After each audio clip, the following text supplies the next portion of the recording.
Welcome, my little couch potatoes, to the comfiest courtroom on the internet. I'm your host, Llama, and it's time for dramatic testimony, overruled objections, and absolutely unqualified opinions. So grab your snuggiest blanket, some delicious snacks, and get ready to watch court with your internet besties. This is Couch Court with Llama.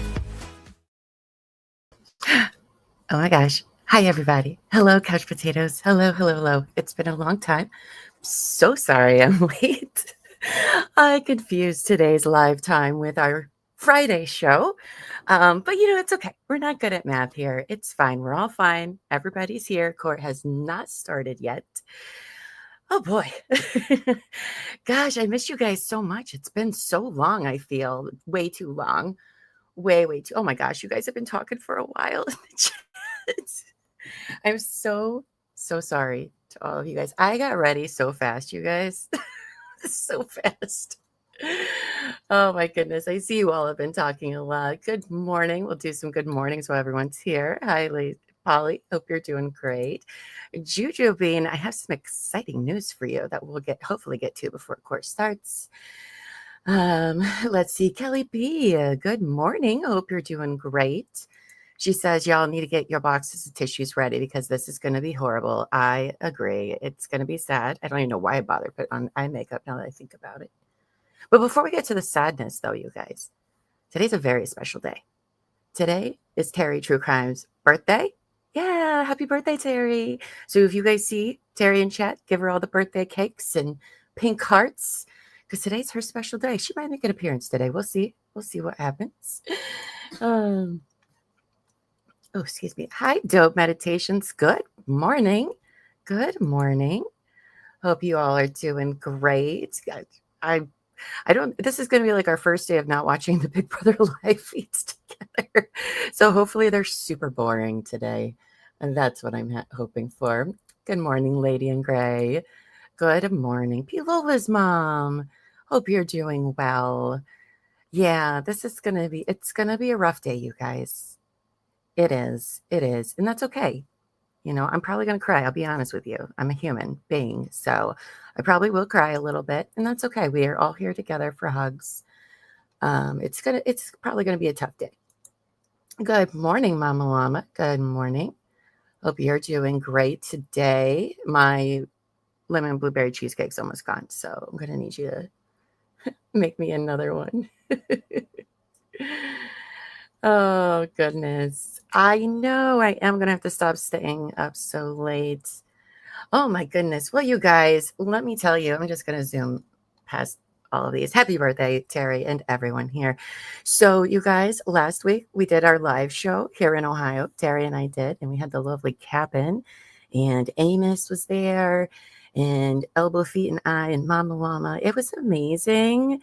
It was such a cool experience, one, to meet all my besties, but also the show itself. We had a very big turnout.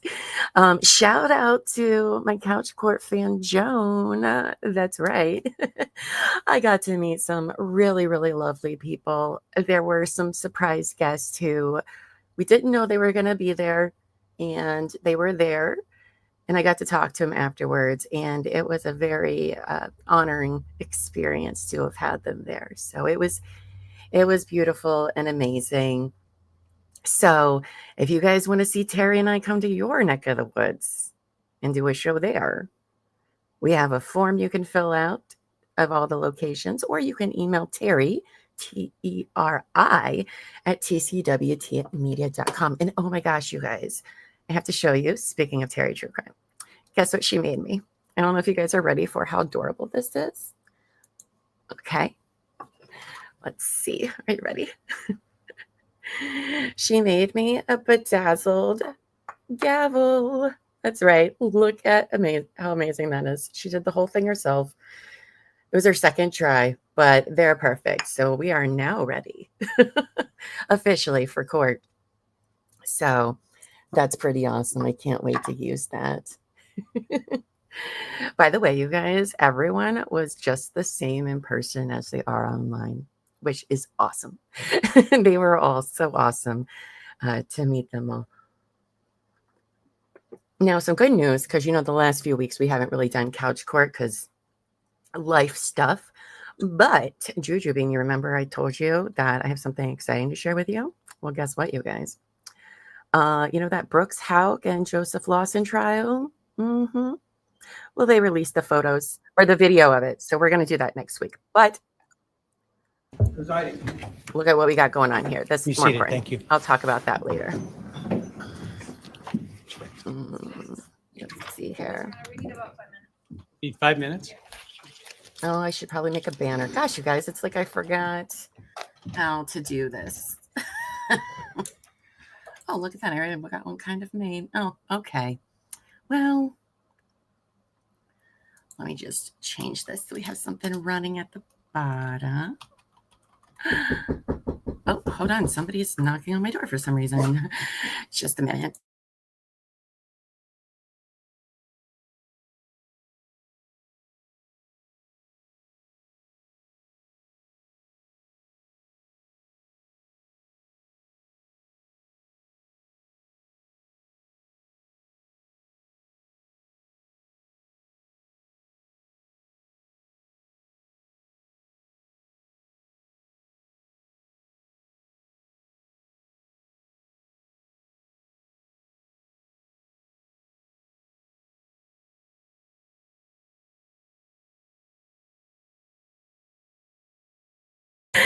I'm back. Oh, it's always a fun day. All right, let's do that there. Okay, so anyway, I know how YouTube works, kind of. There we go. So, yes, Jujubing. Sorry, I was in the middle of telling you that they have released the video from Brooks Hauk's and Joseph Lawson's trial, as well as Steve Lawson. So there's not really any other trials happening, and I really, really want to watch those. So starting Monday, we're going to be covering those. We'll do each day. It'll be like about 4 or 5 hours each day, maybe 3. But I have all of the video footage from court. So let's see, what is it? I think it's like Brooks. I brought it down to about 9 days. Excuse me. And then Steve Lawson's is just 4. So that's what I have planned for us next, which means lots of bestie time. Yes, I was like, I can't wait to tell you. CR0124316665, State of Idaho versus Bryan Kohberger. Defendant is present in custody with counsel, Ms. Taylor, Ms. Massoth, Ms. Somebody Barlow. ban Kelly. The state is represented by Mr. Thompson, Ms. Jennings, Mr. Hurwitz, Mr. Nye, and Ms. Allen. This is the time set for sentencing in this case. The defendant previously entered a plea of guilty to 4 counts of first-degree murder and 1 count of felony burglary. In exchange, the parties stipulated to recommend a sentence consisting of, on burglary, 10 years fixed, on each of the 4 counts of first-degree murder, life fixed. The parties waived pre-sentence investigation. To my understanding, neither party submitted a sentencing memorandum or other materials for the court. Court is familiar with the file and the evidence submitted previously by the parties as it has reviewed them throughout the case and in anticipation of trial. Is there any legal cause why sentence should not be imposed at this time? No, Your Honor.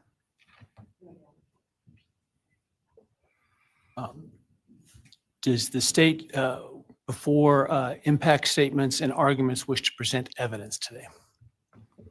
Your Honor, the state does not intend to present evidence in a documentary sense. We have provided the court through the clerk with photographs that we would like to use during the course of our sentencing argument. Sure. All right. Thank you. But no testimony other than impact statements? That's correct, Your Honor. All right. So with that, let's start with then impact statements. Ms. Jennings will be introducing the And my understanding, just so I'm clear, I indicated through the trial court administrator that we need to see if any of the victims wish to have the camera not running and audio only. And my understanding is all of them indicated they are fine with the video. Is that correct? Yes, Your Honor, that's correct. All right, very well. Go ahead, Ms. Jennings. Your Honor, the first, and we're taking these in the order, victim impact statements in the order that the charges were listed in the indictment. The first charge being burglary. So we will have Bethany Funka's statement, and she has asked that her friend Emilia Lant read that statement. All right, any objection to that? All right, very well. Bethany's the roommate, but her friend is going to be reading it. Thank you, Your Honor. I'll be speaking on behalf of Bethany, and so, yeah, here it reads. My name is Bethany Funk, and I was roommates with Maddie, Kaylee, Xana, and Ethan. I not only lost some of my best friends, but I also lost a sister. Never in a million years would I have thought that something like this would have happened to my closest friends. I thought that we were going to wake up and go upstairs, see them and tell them how they had scared us and that they were going to tease us about how we are constantly scaredy cats. I make jokes about it as we would go to Taco Bell like always. But sadly, that is not what happened and what turned out to be my worst nightmare. When I first woke up that morning, I had no idea what happened. I woke up around 7 with a terrible toothache. So I called my dad, who is a dentist, and he asked what I should do. He told me to take Advil, so I did, and I went back to sleep. I was still out of it and still didn't know what happened. If I had known, I of course would have called 911 right away.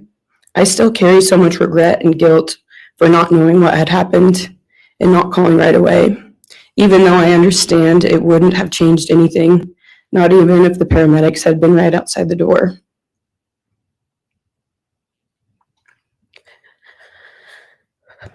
I was so frantic that morning and scared to death, not knowing what had happened. And when I made the 911 call, I couldn't even get out the words. And from then on, I don't remember a thing. It was like my brain wiped that whole memory. That was the worst day of my life. And I know it always will be. Agreed, you guys. It's going to be a tough day. While I was still in shock, trying to process the fact that my friends were truly gone, I had been attacked by the public.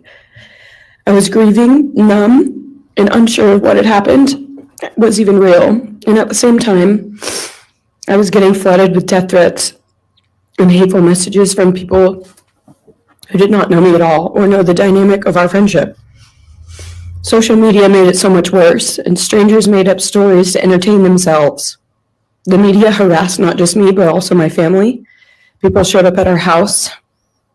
They called my phone, my parents' phones, other family members' phones, and we were chased while I was still trying to survive emotionally and grieve the loss of my friends. I hated and still hate that they are gone, but for some reason, I am still here and I got to live. I still think about this every day. Why me? Why did I get to live and not them? Ugh. For the longest time, I could not even look at their families without feeling sick with guilt. I did not know what to say or what to do. I was terrified that my presence just made their pain worse. And I was still here when their kid, their siblings and their friends, their loved ones should have been here instead. After everything happened, I was afraid to go into my own backyard or alone in my house. I was scared that the person who did this would come for me next. I was always scared that the media would try to catch me at any moment of any day, even when I was just walking around my house. I made my parents close all the blinds during the day so no one could see me even in the slightest chance. I barely left the house, and when I did, I made sure I was never alone. I slept in my parents' room for almost a year. I made them double lock every door, set an alarm, and still check everywhere in the room just in case someone was hiding. And I still check my room every night before, and I double lock it. I have not slept through a single night since this happened. I constantly wake up in panics, terrified. Someone is breaking in, or someone is here to hurt me, or I'm about to lose someone else that I love. The fear never really leaves. For a long time, I could barely get out of bed, but one day I realized I have to live for them. They did not get the chance to keep living, but I do, and I will not take that for granted. So now every day I remind myself to live for them, and everything I do it with them in mind. I am still scared to go out in public, but I force myself to do things because I know that they would want me to keep living my life to the fullest. I am beyond blessed to still be here, and I refuse to take that for granted when they did not get a chance. Our house was not just a house, it was a home. It was where we laughed till we couldn't breathe, make meals, did crafts, binge watch reality shows, played games, and spent lazy days on the couch. It was movie nights, wine nights, morning debriefs, pranks, hot chocolate, cookies, and warmth. I will cherish those memories forever, and I will not let what happened erase how special our home was or how much those memories meant to me. Now I would like to share some bits and pieces of who they were as people and some of the memories that we shared. One of my favorite memories was Halloween, and we all went to Sigma Chi. But instead of partying, we just sat in an apartment, talking and laughing all night long. I do not think I've ever laughed that hard in my life. We did not care about the party, we were just happy to be with each other. Xana was 1 in a million. She was the life of the party.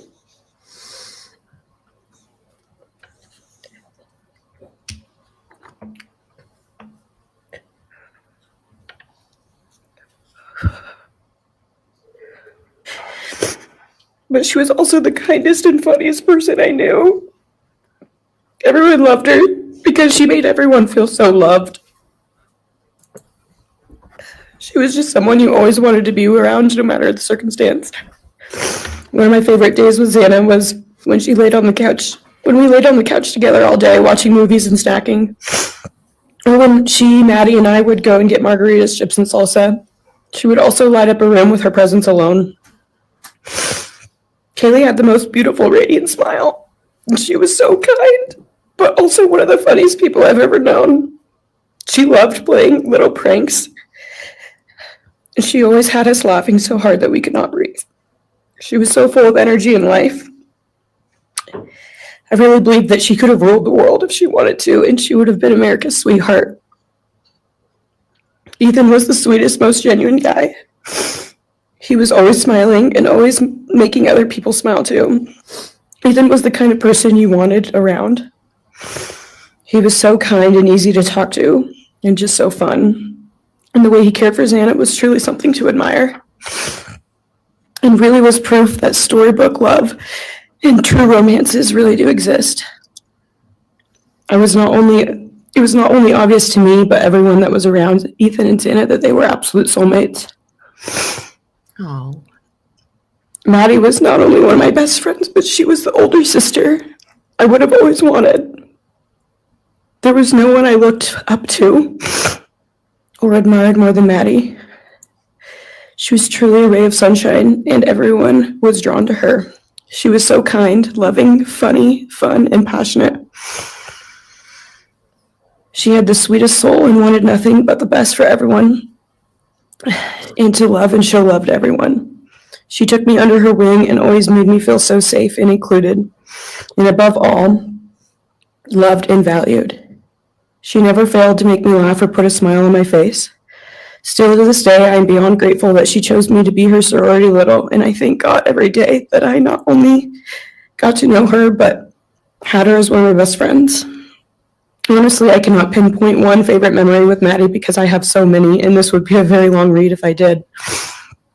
But if some little memories with her that I cherish is when the two of us made a nice dinner and split some wine, or when we would binge watch Jersey Shore or Summer House. When we came up with a whole dance routine on Halloween and danced and sang all night, like no one was watching. All the late night walks home from going out, and just little shopping trips and so much more. I am beyond blessed that I had the chance to know each and every one of them. They changed my life in ways I would have never put into words. I hope that they are remembered for who they are and not what happened to them, because who they are were so beautiful and they deserve to be remembered in the highest way. My heart breaks every time I go to text one of them or how badly I wish I could see and hang out with them. And then I remember I cannot. I will never be able to again.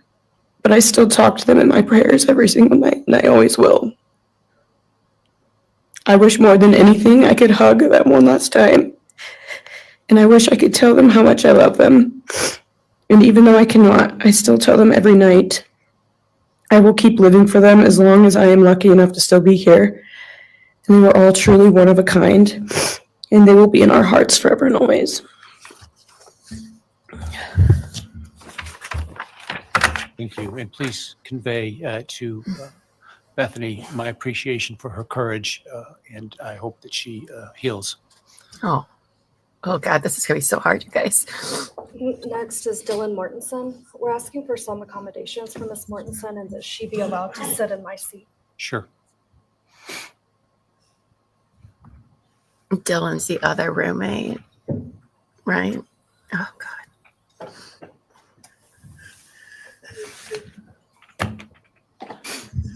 Dylan, just take your time, all right?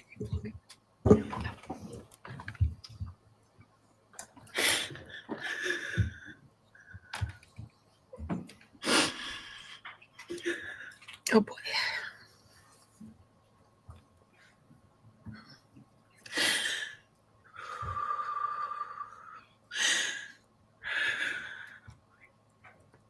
Sorry.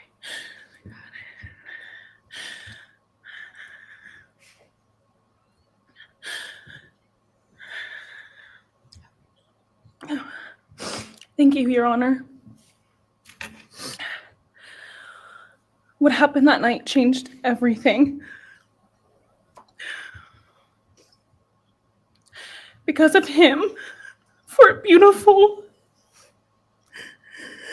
genuine, compassionate people were taken from this world for no reason.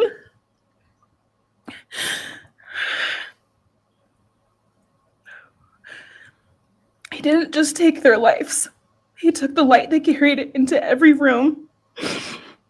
He took away how they made everyone feel safe, loved, and full of joy. He took away the ability for me to tell them that I love them and that I'm so proud of them. He took away who they were becoming and the futures they were going to have. He took away birthdays, graduations, celebrations, and all the memories that we were supposed to make. All of it is gone. And all the people who loved them are just left to carry that weight forever. He didn't just take them from the world. He took them from me, my friends, my people who felt like my home, the people I looked up to and adored more than anyone. He took away my ability to trust the world around me. What he did shattered me in places I didn't know could break. I was barely 19 when he did this. We had just celebrated my birthday at the end of September. I should have been figuring out who I was. I should have been having the college experience and starting to establish my future. Instead, I was forced to learn how to survive the unimaginable. I couldn't be alone. I had to sleep in my mom's bed because I was too terrified to close my eyes. Terrified that if I blinked, someone might be there. I made escape plans everywhere I went. If something happens, how do I get out? What can I use to defend myself? Who can help? And then there are the panic attacks. The kind that slam into me like a tsunami out of nowhere. I can't breathe. I can't think. I can't stop shaking.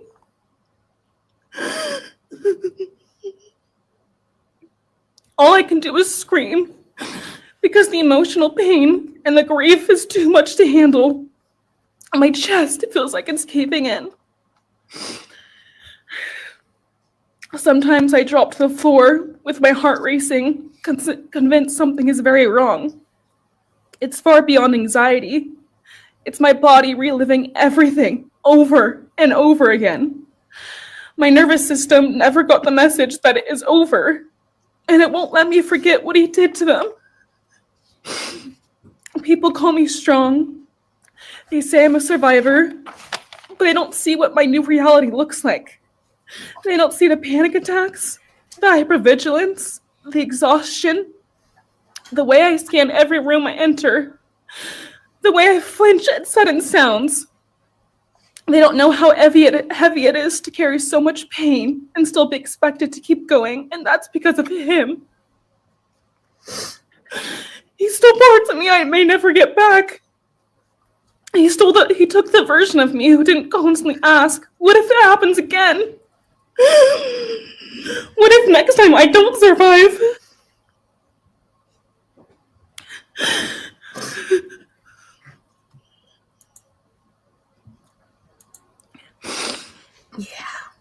He may have shattered parts of me, but I'm still putting myself back together. Piece by piece, I'm learning how to live in this new version of life. It is not easy. It hurts, but I'm still trying. Still trying, and I'm not trying just for me. I'm trying for them, my friends. About a year ago, I had a dream about them. I got to say goodbye. I told them I won't be able to see you again, so I need to tell you goodbye. They all kept asking why, and all I could say was, I can't tell you, but I have to. When I woke up, I felt shattered and heartbroken, but also strangely grateful. Like maybe in some way that dream gave us the goodbye we never got. Still, no dream can replace them, and no goodbye will ever feel finished. He is a hollow vessel, something less than human. A body without empathy, without remorse. He chose destruction. He chose evil. He feels nothing. He tried to take everything from me. My friends, my safety, my identity, my future. He took their lives, but I will continue trying to be like them, to make them proud. Living is how I honor them. Speaking today is to help me find some sort of justice for them. And I will never let him take that from me. He may have taken so much from me, but he will never get to take my voice. He will never take the memories I had with them. He will never erase the love we shared, the laughs we had, or the way they made me feel seen and whole. Those things are mine. They are sacred, and he will never touch them. I get to feel sadness. I get to feel rage. I get to feel joy even when it's hard. I get to feel love even when it hurts. I get to live. And while I will still live with this pain, at least I get to live my life. He will stay here, empty, forgotten, and powerless. Jillian, thank you so much for your courage. I appreciate it. Oh, I hope the world leaves Bethany and Dylan alone. And I wish them all the best in their healing. Oh, God, this is tough, you guys. Next, we have members from the Madison Mogan family. First would be Scott Laramie, Madison Mogan's stepfather.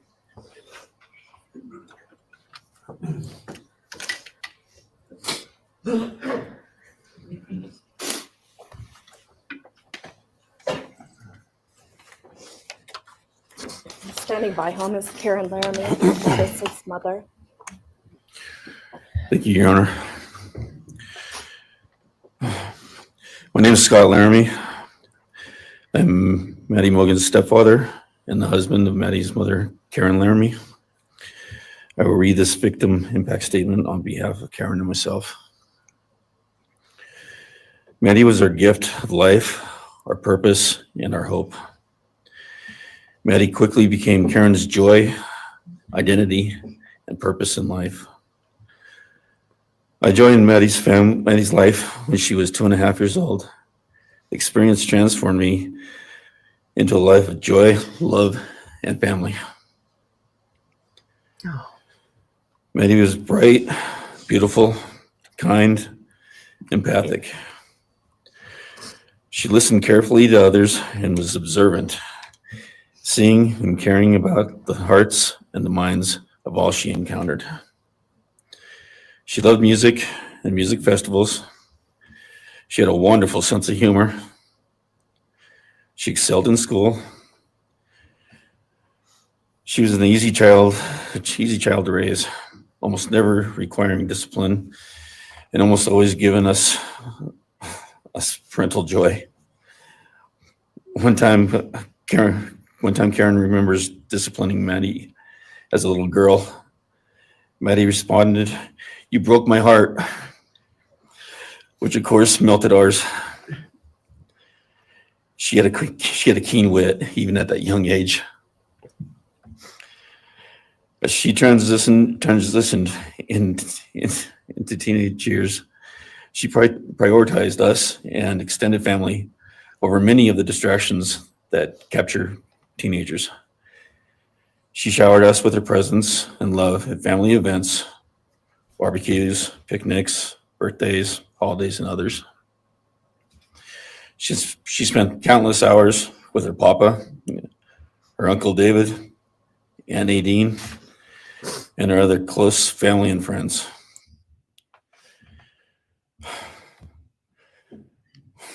This world was a better place with her in it.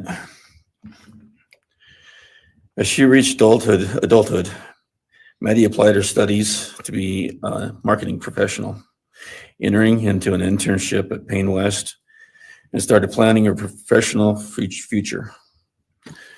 As with all things, she involved Karen and myself in the joy of her journey. As she transitioned into womanhood, Karen and I continued to be astounded at this wonderful and accomplished person we had created. All parents dream of their children accomplishing more than them. We realized this dream. All we had not become, she was becoming. Karen and I are ordinary people, but we lived extraordinary lives because we had Maddie. Maddie was taken senselessly and brutally in a sudden act of evil. She was taken along with the young, promising, and bright lives of Kaylee, Xana, and Ethan. First, we felt disbelief. Next, we felt disorientation. Then we felt grief overcome us. Our grief is compounded even more for the Goncalves, Kernodle, and Chapin families. We speak of hope and healing, and we do have hope and some healing. But the vast emotional wound will never fully heal. Since Maddie's loss, there's emptiness in our hearts, home, and family, an endless void. After losing her mother in a car crash, Karen took years to grieve and recover. The feeling that her life with Maddie and A was perfect helped her to start to heal. Now, this is no longer perfect. After Maddie's loss, Karen felt like she was spinning out, emotionally collapsing into anxiety and depression. She sometimes asks, "How am I supposed to go on when I've lost my favorite person in the world?"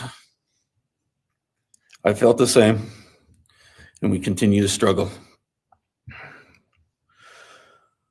The loss of Maddie has impacted so many beyond our family. Her second family is her sorority sisters who grieve alongside us. She has so many close friends who suffer from her loss. We will continue to be Her loss will continue to be felt by the Vandal community, including Vandal Solutions on campus, where she volunteered her time for others.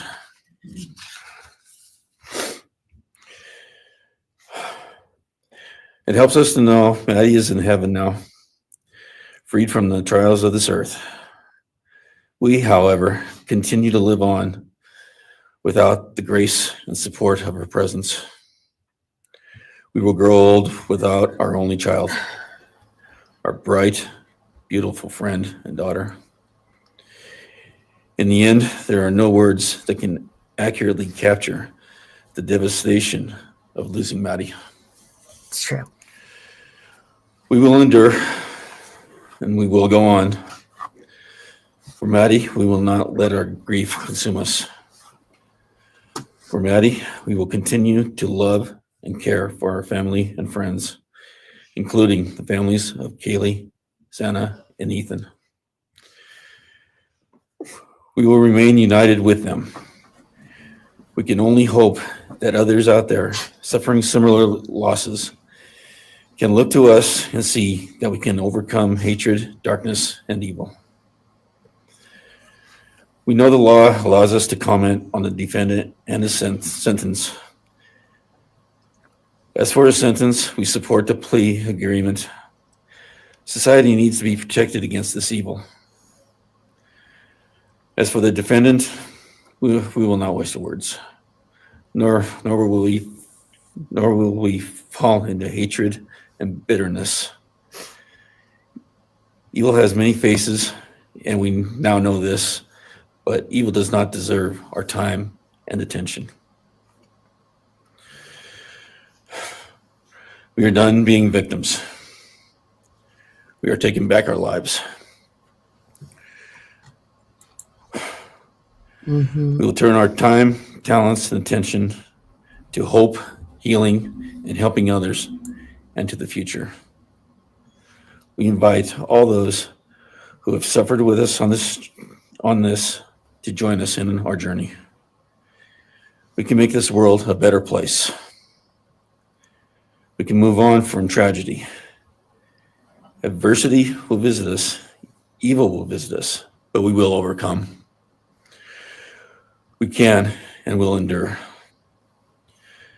Karen and I express our gratitude to Your Honor and to the prosecution team for allowing us the opportunity to make this statement. Thank you.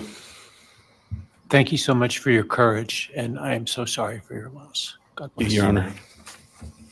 Don't judge me. We don't have any Kleenexes, so I just have a roll of toilet paper. It's okay. We're all besties, right? You got to do what you got to do, because it's so sad. I think one of the hardest sentencing hearings. Your Honor, this is Leander James. Was He's the Parkland. attorney for the Oh. Logan family and victim advocate. He'll Heartbreaking. be reading a statement for Karen Laramie.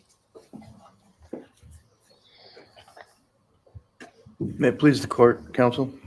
My name is Leander James. I am the pro bono counsel for Karen and Scott Laramie. Karen has asked me to read this statement into the record. I thank my husband, Scott, for his statement, his courage, and his unending love and support during this dark time. While words are inadequate to capture the impact of this horrific crime on our family, he expressed it as best anyone could. For Maddie's sake, I will add my supplement statement that incorporates additional impact in the context of my extended family. I am grateful to Maddie's great uncle, Bryan Kohberger, for assisting me with the difficult task of putting our pain into words. For me and my extended family, Maddie was our hope and our light. Her beauty, both outside and in, shone its light upon everyone with whom she came in contact. Her beauty, she carried that hope and light into the future for our entire family. We have memories of our Maddie and grief and pain at her being taken from our presence. Any one of us would have given our own light to have been outshone by hers. We now look to our Creator to know that her light continues where we look to see her in His presence. Those who commit evil for their own twisted gains and purposes truly defile the efforts and sacrifices of mothers, fathers, families, teachers, clergy, public servants, service members, and all those who commit themselves to the greater good, freedoms, and the future light of our nation. Condemnation falls heavily upon those who squandered the lives of our future hopes and dreams. Some may offer forgiveness for what the defendant has done. However, we cannot at this time, or perhaps ever, nor will we ask for mercy for what he has done. His acts are too heinous, the agony and grief he has caused too great. But we will waste no further words or thoughts on him. For Maddie's sake, we will move on. We will do our best to carry Maddie's light into this world and make it a better place. I thank the court and the prosecution for allowing me the opportunity to make my statement. And I thank all those who have and will support my family and the families of Kaylee, Xana, and Ethan. Thank you. Thank you. Thank you, Mrs. Laramie. Appreciate it.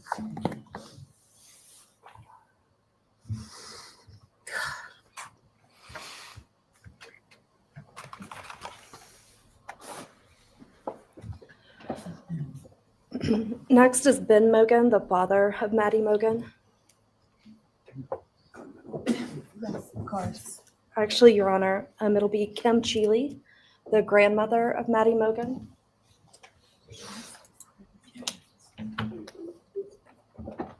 Oh, thank you, Dope. I hope so too. I like the way you said that. My name is Kim Cheeley. I was Maddie Mogan's paternal grandmother, as Ben Mogan, her father, is my son. I'm here today with my sister Lori Cheeley, Maddie's great aunt, and my son Ben Mogan, and my daughter-in-law Corey Hatrock.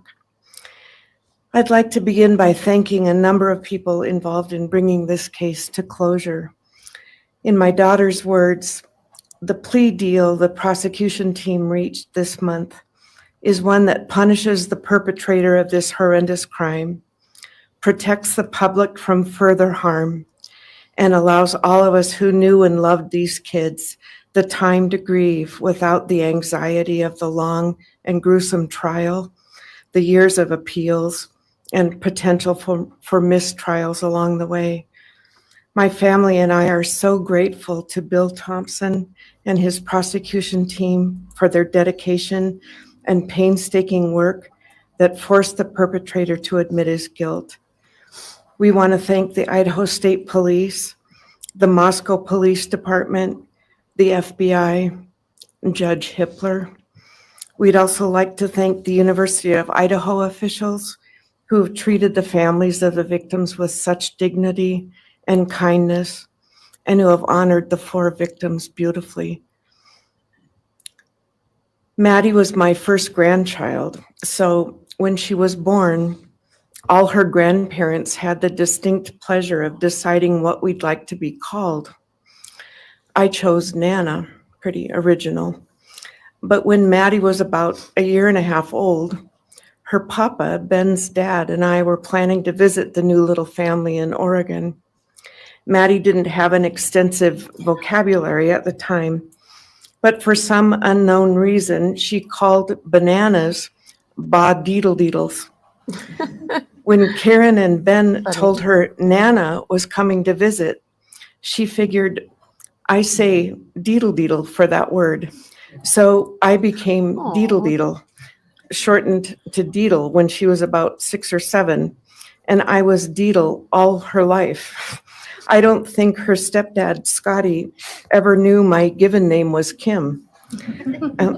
Maddie's and my birthdays were 1 day apart, and a couple years before she was killed, she gave me this necklace with Deedle and Maddie engraved on it. And I added an angel wing, and it's one of my treasured possessions. I also got an angel wing tattoo. Never thought I'd see the day, but along with many members of our family, replicating the one that Maddie and her sorority sisters had, I wanted mine where I could see and touch it often. From preschool through grade school, I stopped teaching piano lessons early on Wednesdays and picked Maddie up for bubble baths, brownies, and books. It was our special time together. And she went home those nights in her jammies with a pan of warm brownies for her family. Although Karen and Scotty raised Maddie and did such a lovely job of parenting, we Mogans were lucky to have her for holidays and many other family gatherings. We'll always have our treasured memories of Maddie growing up in our big extended cooperative family. And I thank Karen and Scotty Laramie for being so generous and open and sharing Maddie with her Mogan side of the family. When the 4 kids were murdered, the foundation fell out of our world. Initially, the fear was truly debilitating. The first 6 weeks were excruciating. Despite the vigils, memorials, candlelight gatherings of students, friends, family, community members. After the arrest, in the past 2.5 years, my family has lived with grief, with the effects of traumatic grief, of which I was blissfully unaware before all of this. I now have a stack of books on grief. I've attended grief classes at hospice. I've tried EMDR, a technique that helps replace disturbing visions with something more comforting. My son Ben, his 2 sisters, Maddie's aunts, and I have all experienced depression and anxiety and sleep disturbance, requiring medical intervention at times. We've all sought counseling off and on. The struggle with media attention was extremely difficult, especially for Ben.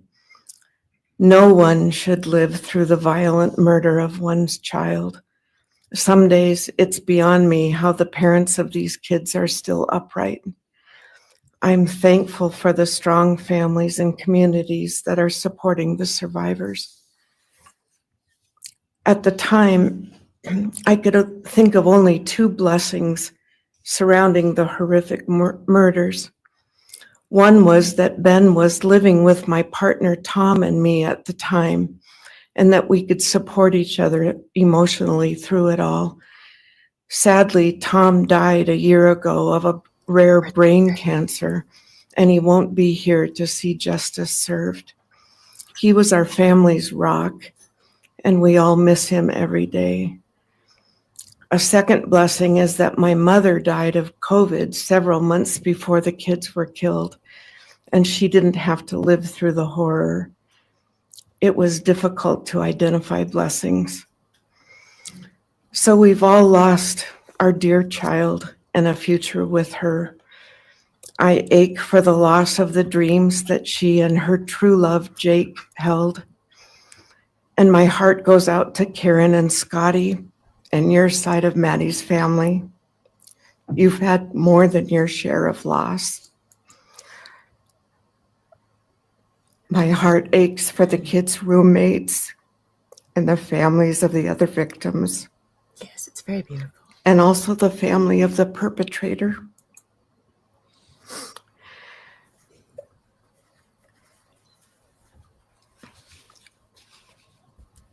Going forward, we Mogans are choosing to put our energy and focus into honoring Maddie's too short life and sweet spirit by celebrating Maddie May Day, which my 2 daughters established.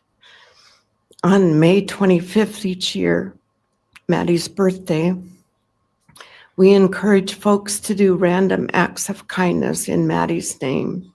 Oh, In my daughter Katie's words, May we all protect our peace in whatever way possible, unite in community, and focus on joy. Please do an act in kindness in Maddie's honor during this week, so a glimmer of Maddie's light may live on. Thank you. Thank you, Lynn. Oh, Appreciate your courage and bless you and your family. Thank you. that was beautiful. Beautiful and so well spoken and said. Now it's Ben Mogan, Maddie Mogan's father.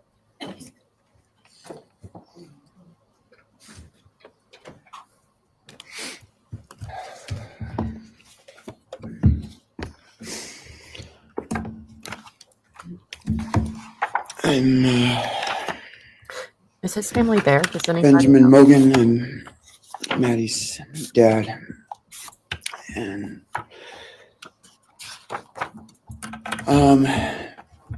first, I just want to say thanks to all the people that helped bring this all to a close. I know it's not the resolution that everyone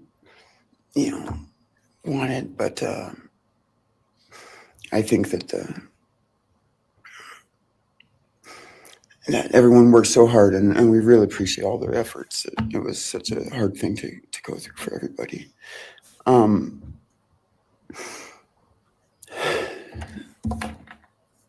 Maddie was my only child that I ever had. She's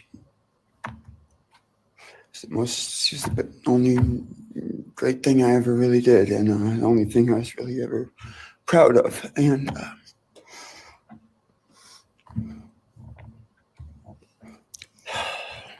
I thought we would have the rest of our lives together to be together and to know each other, and I took for granted the times she was in college, and I thought, oh well, we'll have the rest of our lives to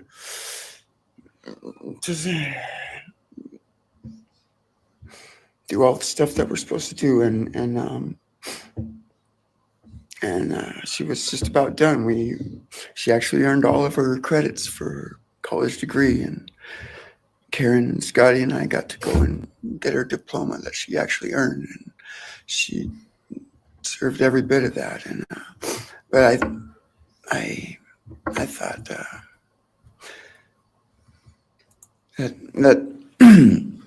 that was going to be just the beginning of a long life together, and we never got that.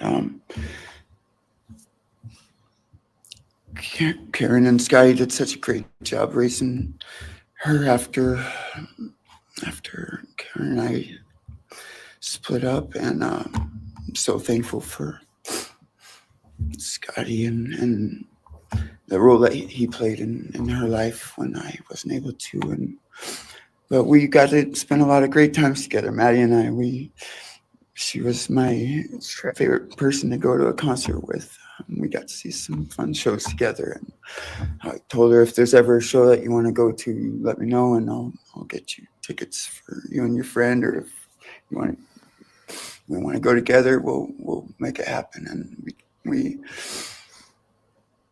my favorite memory with her was when the Mac Miller show sold out here in Spokane, and everyone wanted tickets, no one could get them, and they, on the last day before the show, they did a radio thing, and I got 4 meet and greet tickets for Maddie and her friends, and me to go and see the show, and that was her favorite artist at the time, was Mac Miller, and he's gone now too, and my little cousin Zach drove us all there that night, and he's gone too, tragically, and yeah. Anyway, the last thing that she ever wrote to me was this Father's Day card, and I'm so glad I still have it. I'm just going to read what she said. It says, "Happy Father's Day. I hope you have the best day. I can't wait till we can hang out again soon. I'll be in Coeur d'Alene, 624 to 74. Hopefully we can find a time then. I love your birthday card that you sent me, by the way. Maybe we can see a concert sometime soon. I'd love to see the gorge when it's not so smoky out. I hope you're doing well. I'm proud of how far you've come. Thank you for always encouraging me to do my best. Love you lots and lots. Love, Maddie May. She did encourage me to not just to do my best, but to live on. I went through a lot of issues with addiction and with substance abuse, and when I wasn't wanting to live anymore, she was what would keep me from just not caring anymore, and knowing that she was out there and that she was just such a beautiful person kept me alive a lot of rough moments, and I'm so glad that she was able to meet Jake. He was the only one that I actually ever got to take her to the gorge. They went and saw Watershed together, and yeah, they had a heck of a time. I'm so glad she got to. That's a really special place for me, and she always wanted to work out there with me in the summer sometime. She never got to, but at least she got to see it once with Jake. He was such a great guy. He is such a great guy. And I really wanted to see what a future with them would have looked like. You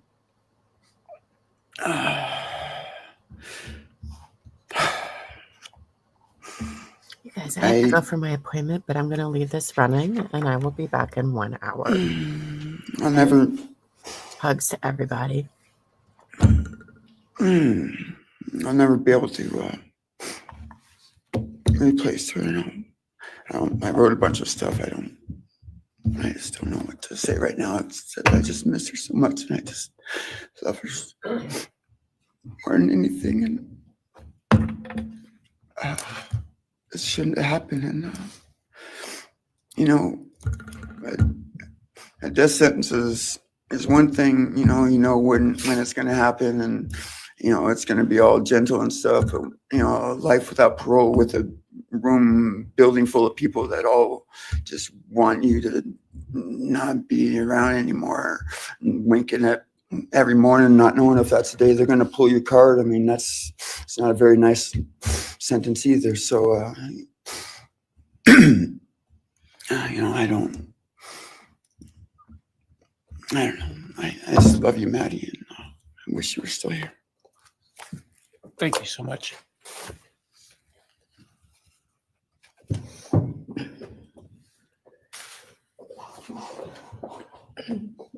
Your Honor, next would be members from the Kaylee Gonsalves family. First will be her father, Steve Gonsalves.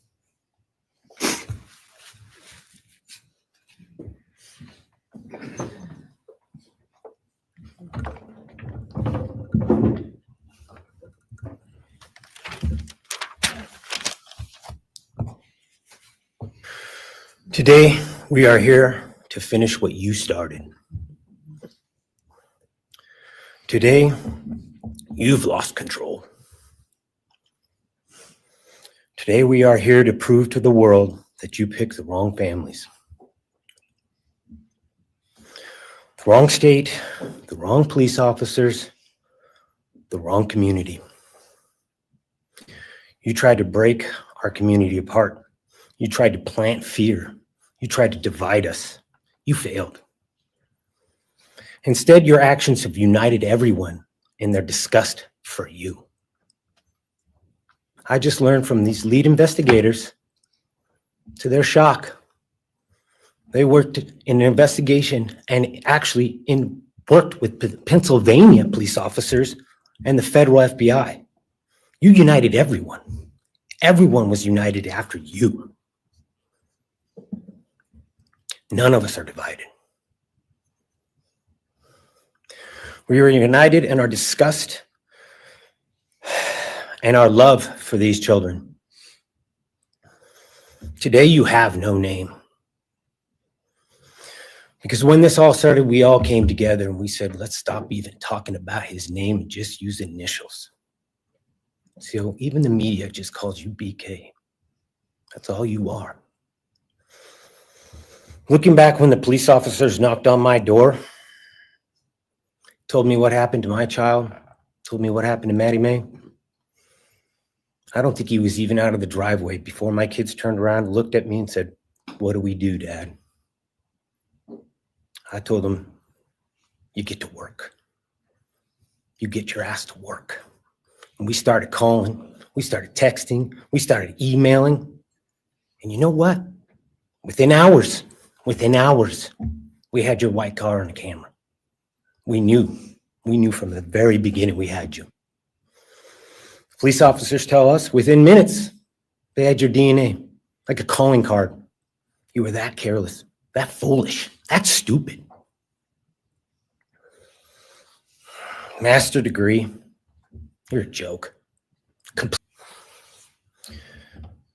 But we took this disaster and we did what we could. We put everything online. We took our kids, we took our images, we took everything that they did, their videos, their photos, the girls' pranks, Ethan singing. We put it out there, we shared it with the world. And the world united.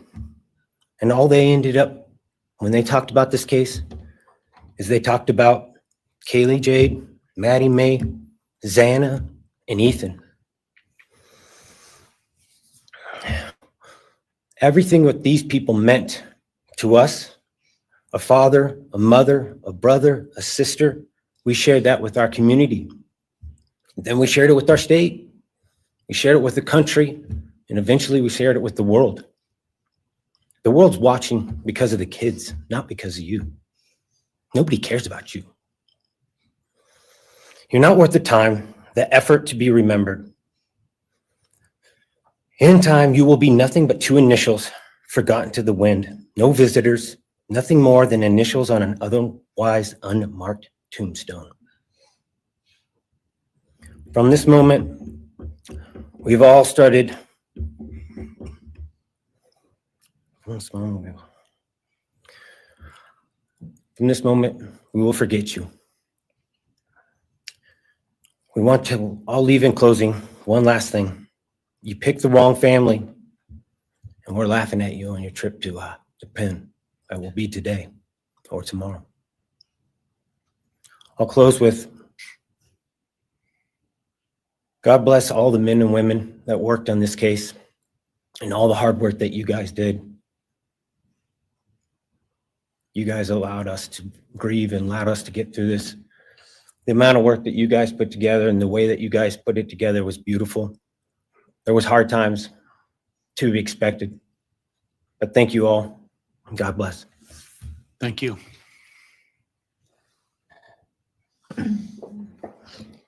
Your Honor, next is Stephen Gonsalves, Kaylee's brother.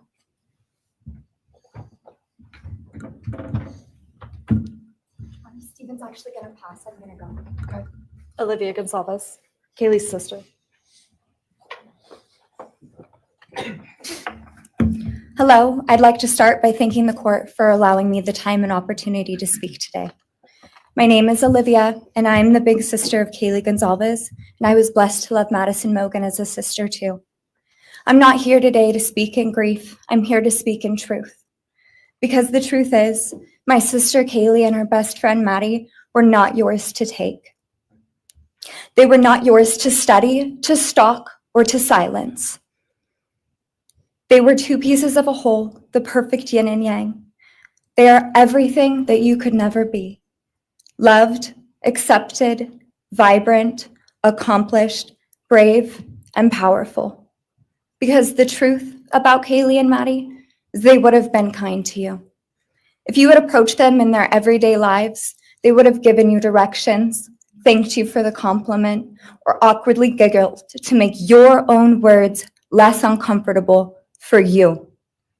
In a world that rejected you, they would have shown mercy.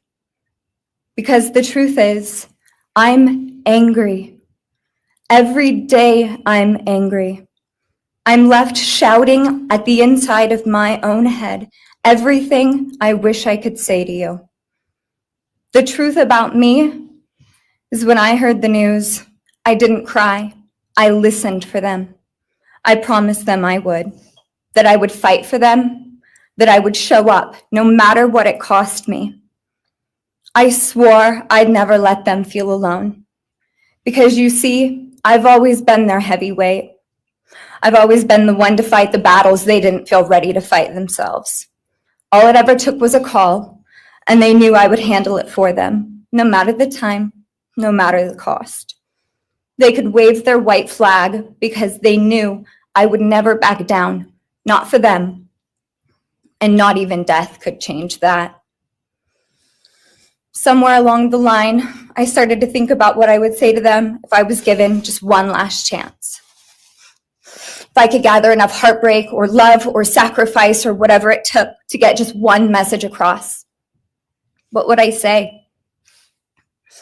Throughout this entire process, I've written my feelings down at every moment, my wishes, my love, my denial, my anger. And as one final act of love, I'd planned to read these thoughts, even jarring and discombobulating and not even making sense. Because for me, that was true love. As bare and as naked as it could be, not laced in pretty words or dressed for the occasion, but written through bleary eyes at 2 a.m. with clenched fists, angry at this reality. My true final act of love was to continue on without them, for them. That dream to read aloud my love to them, to bring meaning through pain, was the latest blow in realizing you don't deserve it. And Kaylee and Maddie don't need it. Kaylee and Maddie have always known my love, and they would never ask me to prove it by further victimizing myself to a defendant who has shown no guilt, no remorse, no apprehension. They would say to me, "Why would you give the satisfaction of showing vulnerability now? You promised you would never back down." And for that clarity, I'm thankful. I won't stand here and give you what you want. I won't offer you tears. I won't offer you trembling. Disappointments like you thrive on pain, on fear, and on the illusion of power. And I won't feed your beast. Instead, I will call you what you are: sociopath, psychopath, murderer. I will ask the questions that reverberate violently in my own head, so loudly that I can't think straight most any day. Some of these might be familiar, so sit up straight when I talk to you. How was your life right before you murdered my sisters? Did you prepare for the crime before leaving your apartment? Please detail what you were thinking and feeling at this time. Why did you choose my sisters? Before making your move, did you approach my sisters? Detail what you were thinking and feeling. Before leaving their home, is there anything else you did? How does it feel to know the only thing you failed more miserably at than being a murderer is trying to be a rapper? Did you recently start shaving or manually pulling out your eyebrows? Why November 13th? Did you truly think your Amazon purchase was untraceable because you used a gift card? How do you find it enjoyable to stargaze with such a severe case of visual snow? Where is the murder weapon, the clothes you wore that night? What did you bring into the house with you? What was the second weapon you used on Kaylee? What were Kaylee's last words? Please describe in detail the level of anxiety you must have felt when you heard the Bearcat pull up to your family home on December 30th, 2022. Which do you regret more? Returning to the crime scene 5 hours later, or never, ever going back to Moscow, not even once, after stalking them there for months? If you were really smart, do you think you'd be here right now? What's it like needing this much attention just to feel real? You're terrified of being ordinary, aren't you? Do you feel anything at all? Or are you exactly what you always feared? Nothing. If you're so powerful, then why are you still hiding, defendant? You see, I'm here today as me. But who are you? Let's try to take off your mask and see. You didn't create devastation. You revealed it in yourself. And that darkness you carry, that emptiness, you'll sit with it long after this is over. That is your sentence. And it was written on the wall long before you ever pled guilty. You didn't win. You just exposed yourself as the coward you are. You're a delusional, pathetic, hypochondriac loser who thought you were so much smarter than everybody else. Constantly scolding, turning your nose up to grammar mistakes, nitpicking and criticizing others.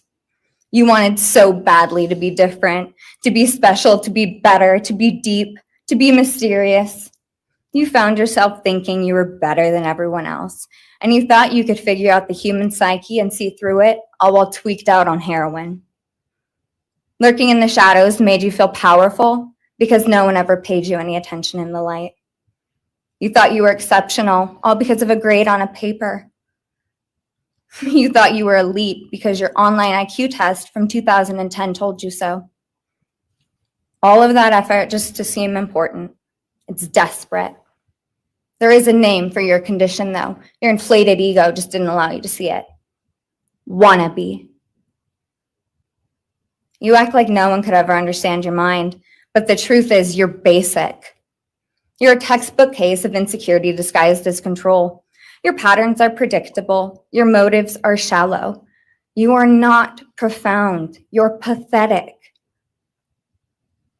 You aren't special or deep, not mysterious or exceptional. Don't ever get it twisted again. No one is scared of you today. No one is intimidated by you. No one is impressed by you. No one thinks that you are important. You orchestrated this like you thought you were God. Now look at you, begging a courtroom for scraps. You spent months preparing, and still all it took was my sister in a sheath.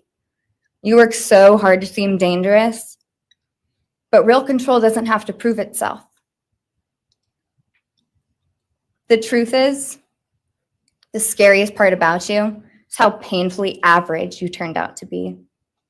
The truth is, you're as dumb as they come. Stupid, clumsy, slow, sloppy, weak, dirty. Let me be very clear. Don't ever try to convince yourself you mattered just because someone finally said your name out loud. I see through you. You want the truth? Here's the one you'll hate the most. If you hadn't attacked them in their sleep, in the middle of the night, like a pedophile, Kaylee would have kicked your fucking ass. Thank you. Thank you.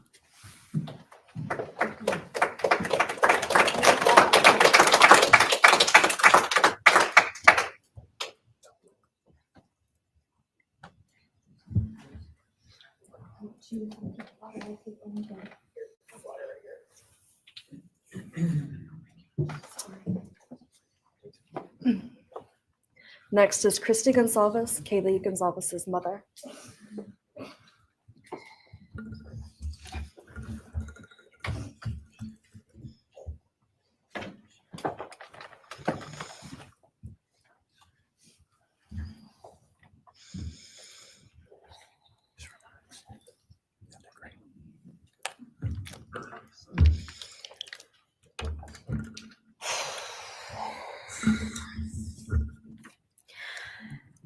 Thank you, Your Honor.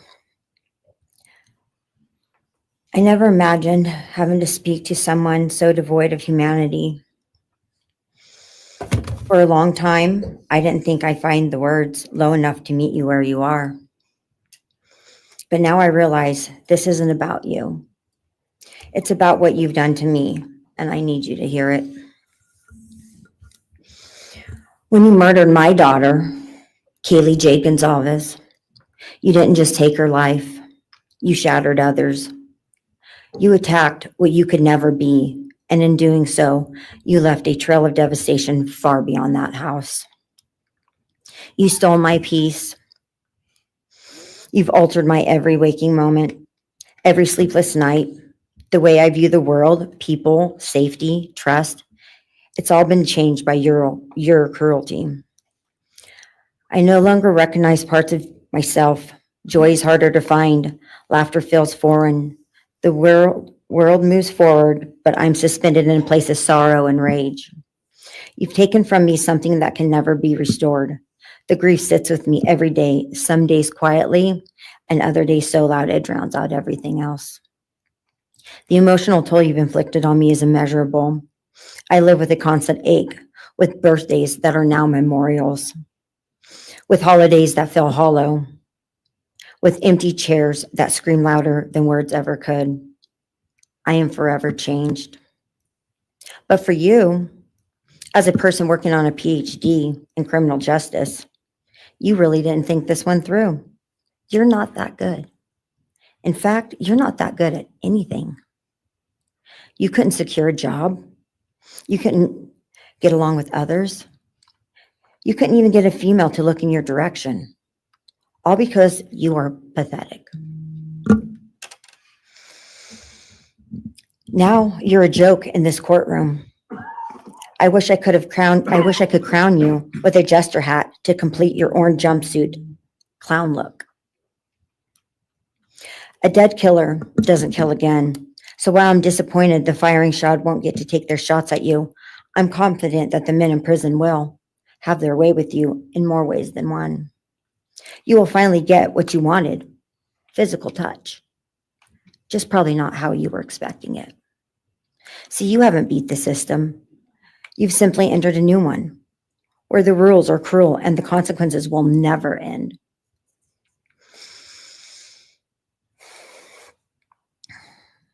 You are entering a place where no one will care who you are and no one will ever respect you. You will be forgotten, discarded, used, and erased. You will always be remembered as a loser, an absolute failure. And when those prison doors slam shut behind you, I hope that sound echoes in your heart for the rest of your meaningless days. I hope it reminds you of what we all already know. You're nothing. May you continue to live your life in misery. You are officially the property of the state of Idaho, where your fellow inmates are anxiously awaiting your arrival. But it's okay, because they're there to help you. Hell will be waiting. Quick message from our youngest daughter. Aubrey wanted to say, you may have received A's in high school and college, but you're going to be getting big D's in prison. Thank you.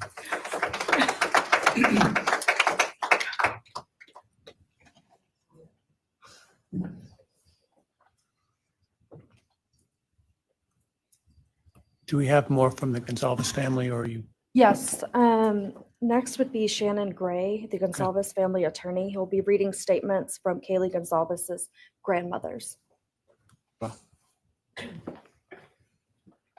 Morning, Your Honor. Shannon Gray, the attorney for the Gonzalez family. I actually have 3 statements, one from her aunt and 2 from her grandparents.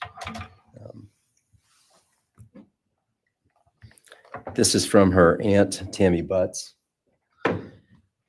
You, in the cloak of darkness, made a decision to turn our whole family's world upside down forever.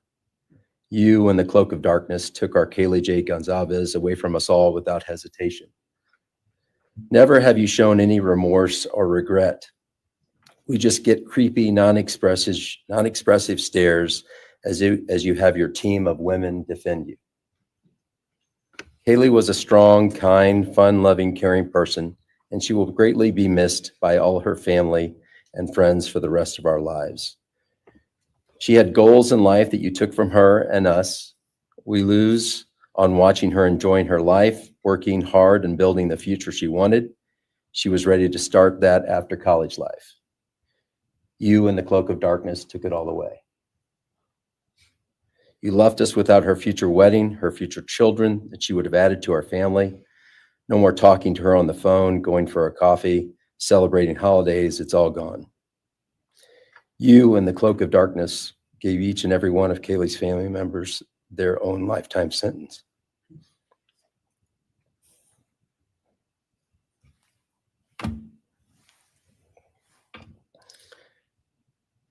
You in the cloak of darkness also took our Maddie Mae from all of us. She was so genuine, caring, polite. She was part of our family. You came in, harmed our children that were younger women than you in their own beds. You're nothing, you're a coward. It's not right that you have received life. I pray that you meet your end in the cloak of darkness, burn in hell. I have two other statements, Your Honor.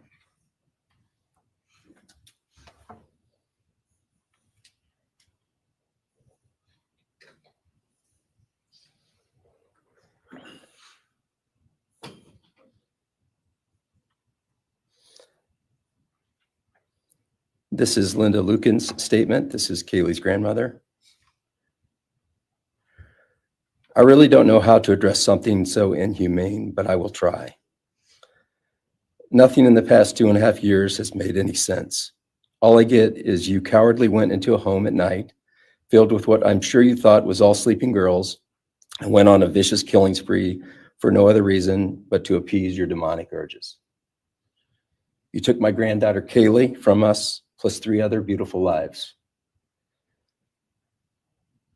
You took my granddaughter Kaylee, beautiful, sweet-souled, doll-faced Kaylee, who was getting ready to start her amazing life, who had such a bright future, who was loved by so many, who you were so envious of. She had a life you could never have. You are so beyond human. You're definitely a demon from hell.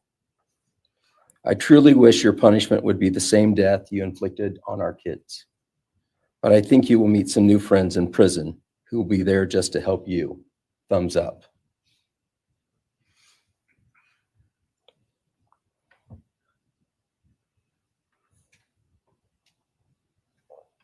And I have one last statement, Your Honor.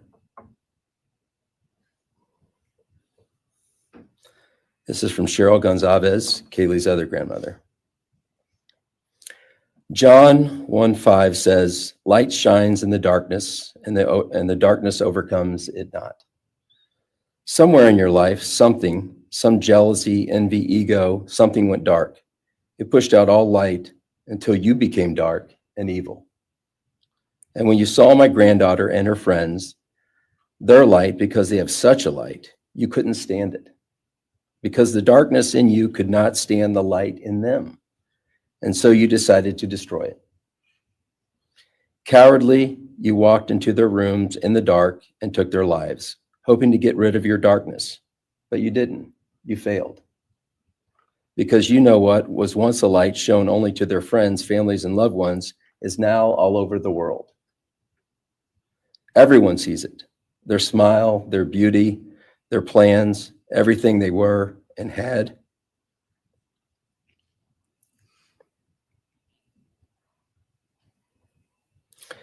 And you think you put a close to it, even that, but you didn't. Because they still exist. They are still light. They are still beautiful. You can never take that away. They will always be in the light of all eternity.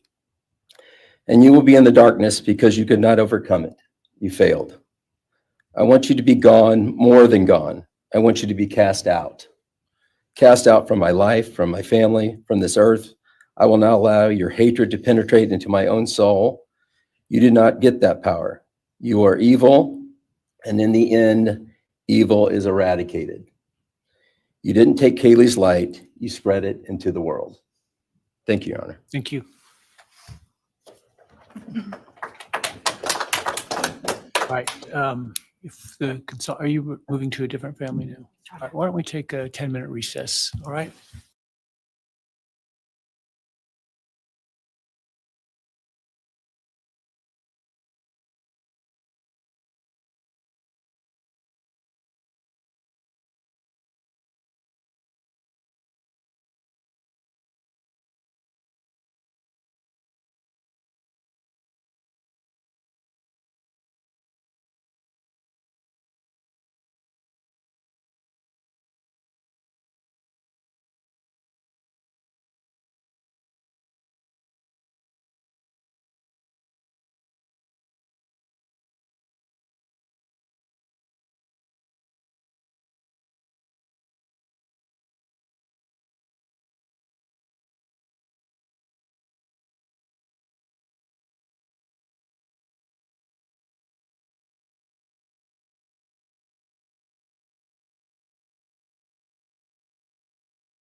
Be seated.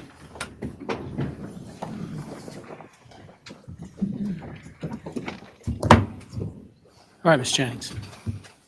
Thank you, Your Honor. The next family is the family of Xana Kernodle. And first would be Jasmine Kernodle, Xana's sister.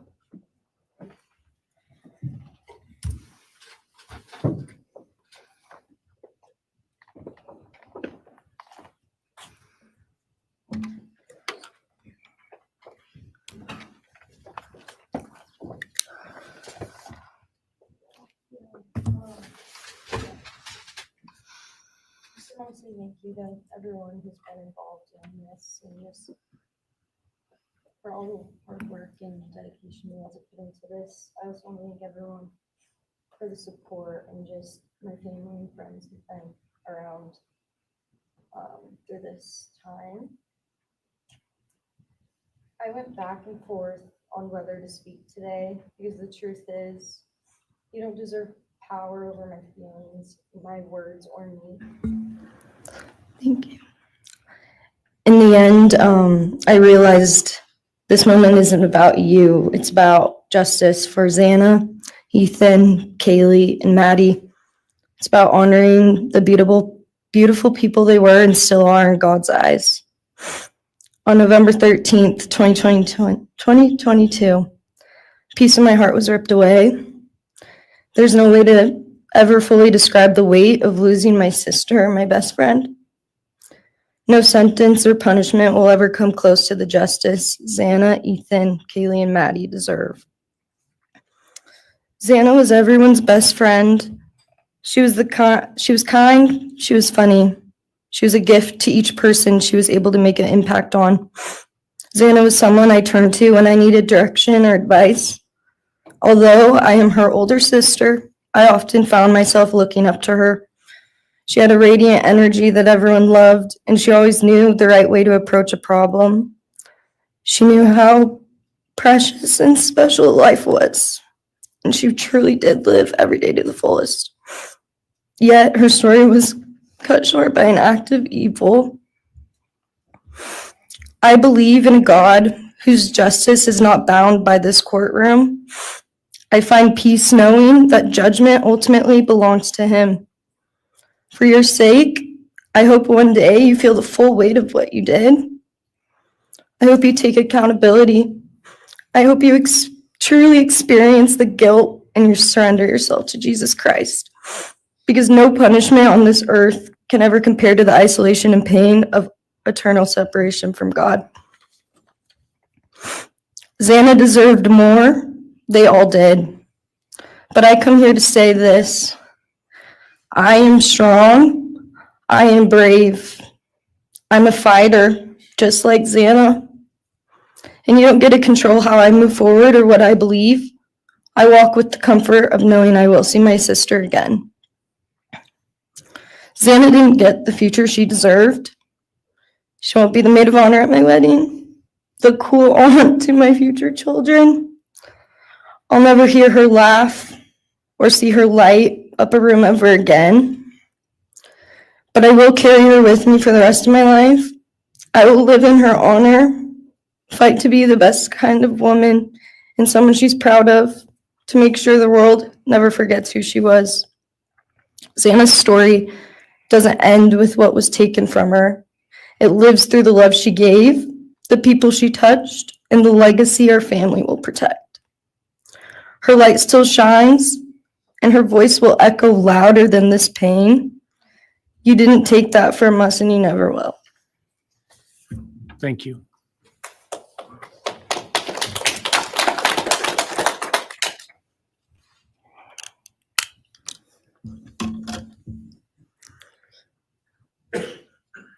I just want to say before I start, I'm Xana's dad, Jeff Kernodle.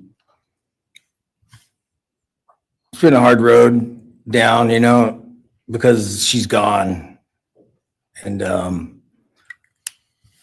want to thank everybody, other their families that speaking so far, spoke about things. I agree with everything they have to say. It all comes back to a lot of the same things that I've had to deal with and we as a family have had to deal with. And that brings me, basis of what I'm talking about a little bit is on my way up here, flying up here on the plane, and about halfway through the flight, this little girl is calling out for her dad. Hey, dad, and then in my mind, I was kind of half asleep. It's dark on the plane. I heard Xana calling out for me like she did, back when she was little, 5 years old. And those times were hard. It was chaotic, but we always had something to work toward that was in a positive direction, compared to right now, which is necessarily not as positive as that for sure. And I know I miss Xana a lot. My life's been changed, and Xana had a great impact on me. And the impact was when she was gone, I realized how important she was and what she really did for me, influenced me, was way beyond what I ever thought. She'd call me up on the weekends, check on me, see who's with me. She's like accountability to your youngest daughter. And that really made a big difference. It made me really think about things and what it's all about, That's the things that I miss the most, is those calls on the weekends, the calls at 11 at night. What's going on? You want to meet my friend? Whoever she's with, a couple of her friends, I can meet them, talk to them. And she always did that. And it's pretty cool. Pretty cool. I really miss that. And she made a big impact on me, on other people, her family. But the impact that she made is so extensive on what happened here. And it goes so far. People from everywhere in the world, are following things, and Xana has made a difference in their lives. So, countless people told me that they might not even know her. They never knew anything about her. It's what they see, and they just love her and say how they wish that she could have been their friend. Could have been their friend, could have hung out. And it's like, this is a blessing, this is the little kid was. And definitely was a big blessing in my life. And so is Jasmine. And basically, we worked hard to do the things we did, through the times they were growing up. And through those times, I realized that I wanted both of them to graduate college, and that'd be the ultimate thing for them to do to prepare for the world. Then it came back to me. Xana didn't get to finish college. He had it all figured out. And this all just came back to me when I was there, and that little girl was on the plane doing that. It's like where I was going, what I was going here for. And then I just realized and thought to myself about the wonderful life that she had and we had together. And I still get to have with Jasmine, but that's the part that really counted. It's the part that really counted, is those memories. And those are what I have left, the memories with her and the ones I can make with her, and the life that I can go on with now, which is what she wants. And I say that in present tense because that's what she wants, because I've been told that, I've had countless ways that she's out there and has a way to communicate, which I'm very grateful for.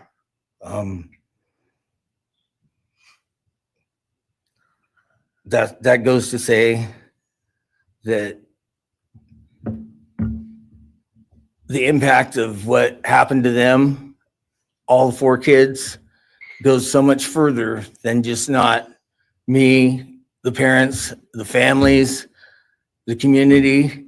It goes so far, because a lot of kids, in the colleges, just for an example, they locked their doors now. The door wasn't locked in the back.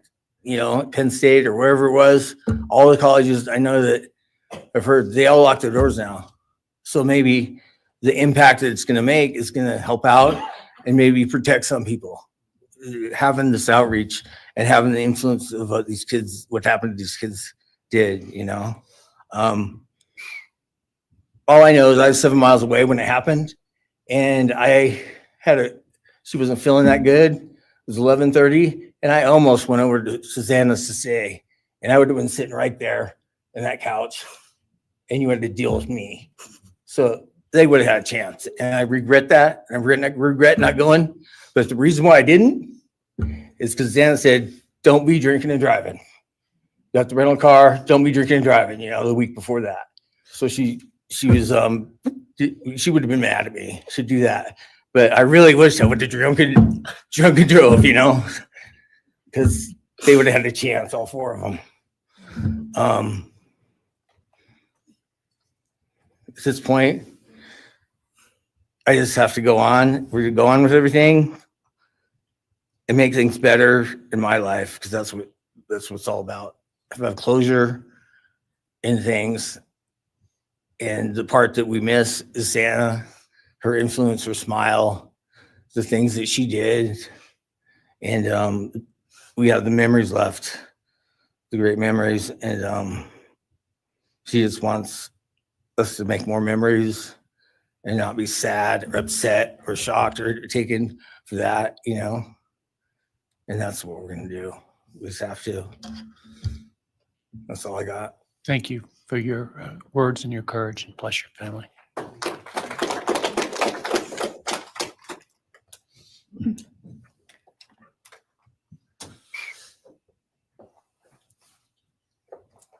Next, Kim Kernodle would like to address the court.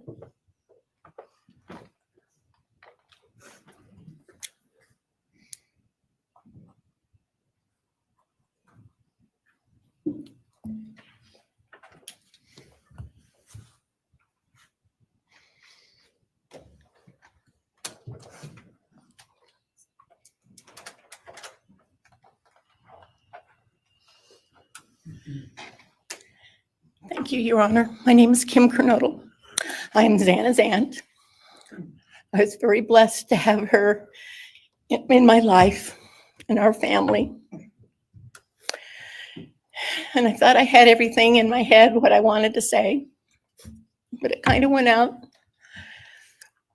And I'm always looking for the positive thing, because evil, hate can destroy people. And that's what it started doing with our family. It created anger with our family members. And then I had to look, because Santa was everything that the media, her friends said. She was that fun, loving, high-spirited, beautiful person. And I no longer get to get my nails done with her, have lunch with her.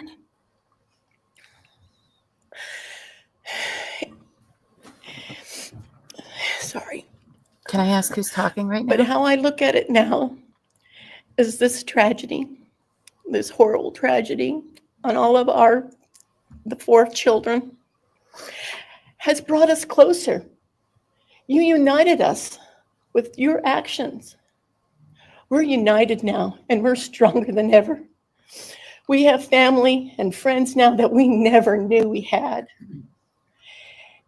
And, this is probably going to bother everybody, but Bryan, I'm here today to tell you I have forgiven you, because I no longer could live with that hate in my heart. And for me to become a better person, I have forgiven you. And anytime you want to talk and tell me what happened, get my number. I'm here, no judgment, because I do have answers or questions that I want you to answer. And I'm here. I'll be that one that'll listen to you. Okay? Thank you, Your Honor. Thank you very much. My name is Stratton Kernodle, and I'm Xana's uncle, Jeff's brother. Sitting here today listening to the stories and feelings and feeling the pain from everybody is a pretty powerful thing. It's each time a statement was read, it sort of would tug into my center core as I felt everybody's anguish. And Dana meant a lot to us, and we loved her very much.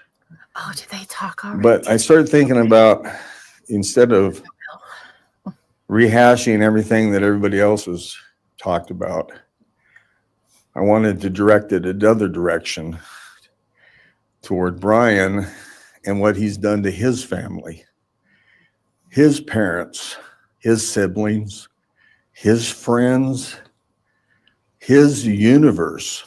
He has contaminated, tainted their family name, and pretty much made a horrible, miserable thing to be ever related to him. And I know that that's what he has to live with, and that has to be his pain. And that's all I have to say. Thank you.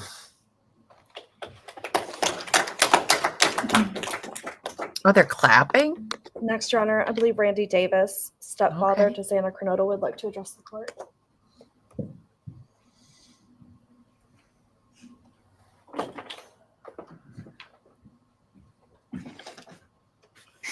Right, that's powerful. Hi, my name's Randy, stepdad of Xana. I just feel the same way we all do. All of us are united because of something that happened. And I'm grateful to know and have met some new family because of this awful event. But this is probably the last time we're all going to be in the same room together. Let's be real. So I can say, I love you all, and I feel your pain. And just God bless us all, you know? Aw. Just get through it. I had stuff wrote up. It was probably best I didn't read it out. Probably get kicked out of here. So, you know, I'll share one thing to you guys, not to you, with Xana. So I was working in North Dakota and came home, and Jazzy and Xana had taken our son Elijah and put him in a dress, makeup, and it was awful, you know. I was like, I don't know. She was funny. I told her she'd be in the movies and be somebody great one day like that. And now she is just above us as an angel with all the other beautiful kids. So let's hold that to our hearts, because this evil thing is not going to take nothing from us. You, man, I don't know what my limits are here, but I'm really struggling, dude. I am struggling. So I want to just be out in the woods with you, just so I can teach you about loss and pain. I love God. I wouldn't take your life. That's up to him. But I guarantee you, you are weak. God, I would just give a moment, man, 5 minutes out in the woods. Oh, man. You're going to go to hell. I know people believe in other stuff. You're evil. There's no place for you in heaven. You took our children. You are going to suffer, man. I'm shaking because I want to reach out to you, but I hope you feel my energy, okay? Go to hell.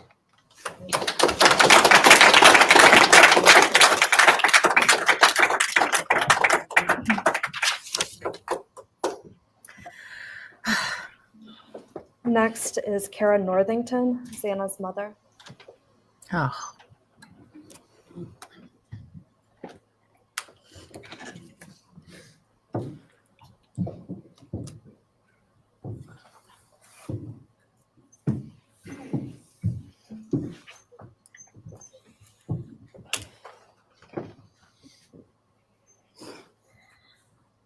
I'm Kara Northington. I am Xana Kernodle's mother. This letter is to you, really. But it's for my daughter, who was murdered by you. Today I stand before you, the man who is responsible for murdering my beautiful daughter, Xana Kernodle. My daughter was beautiful both inside and out.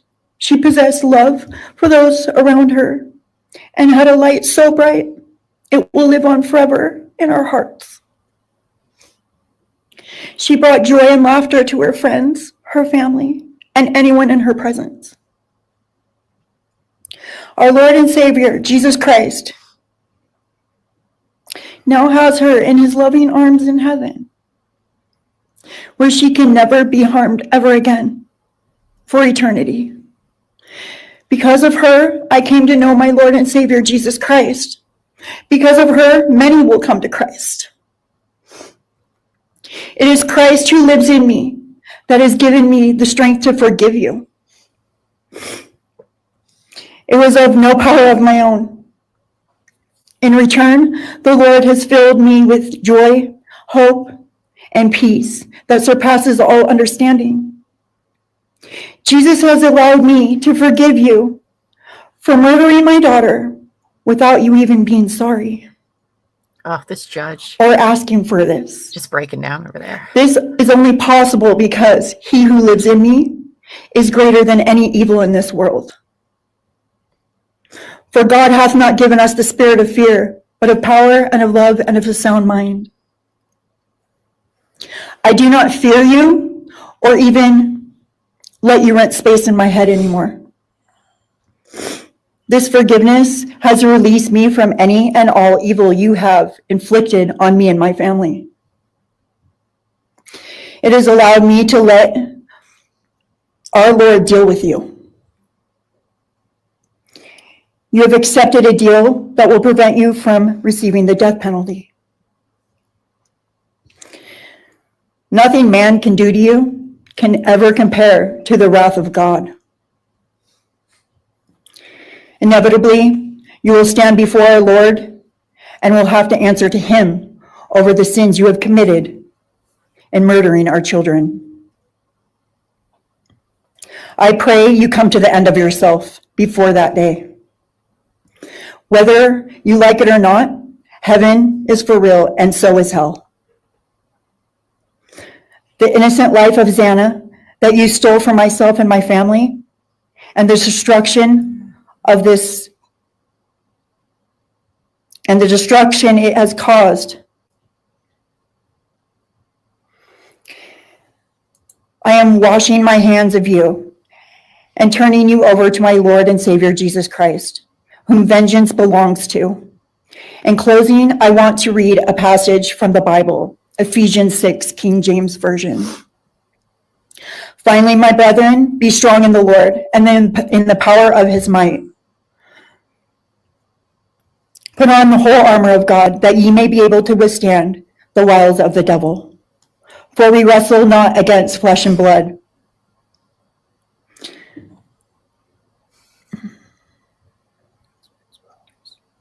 For we wrestle not against flesh and blood, but against principalities, against powers, against the rulers of the darkness of this world, against spiritual wickedness in high places. Wherefore, take unto you the whole armor of God, that ye may be able to withstand in the evil day, that ye may be able to stand in the evil day.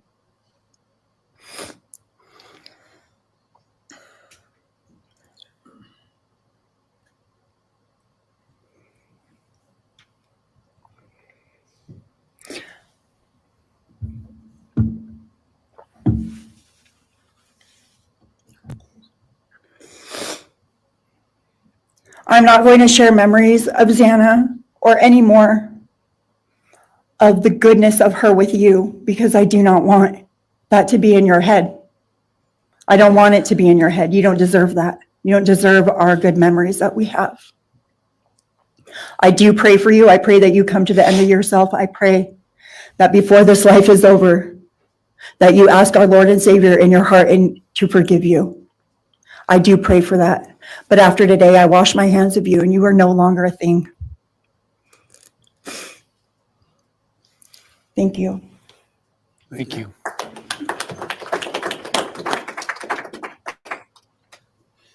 Wow.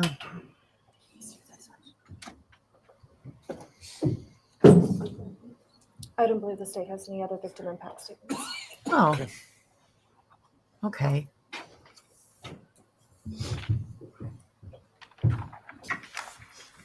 Man, I missed all of them then, didn't I? Oh. All right, stay and argue.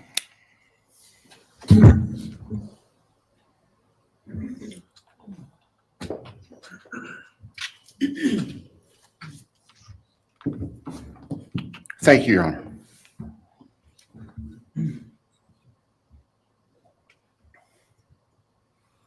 Just as a housekeeping matter to start, there will be the issue of restitution. That is, the documentation is being gathered, and we ask the court would defer that for 30 days so we can present it in an orderly fashion and make sure it's comprehensive for everyone. Any objection to leaving restitution open in 60 days? All right. Thank you, Your Honor.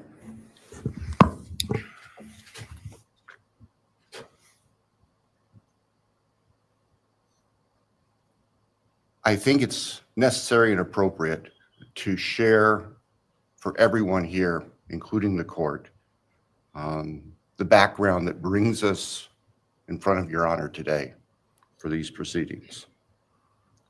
As the record reflects, and as everybody in this courtroom knows, the defendant has pleaded guilty to all 5 counts charged in the indictment.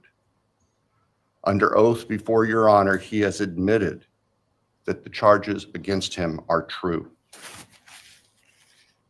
He has reassured the court that he has not been coerced or threatened to make those admissions.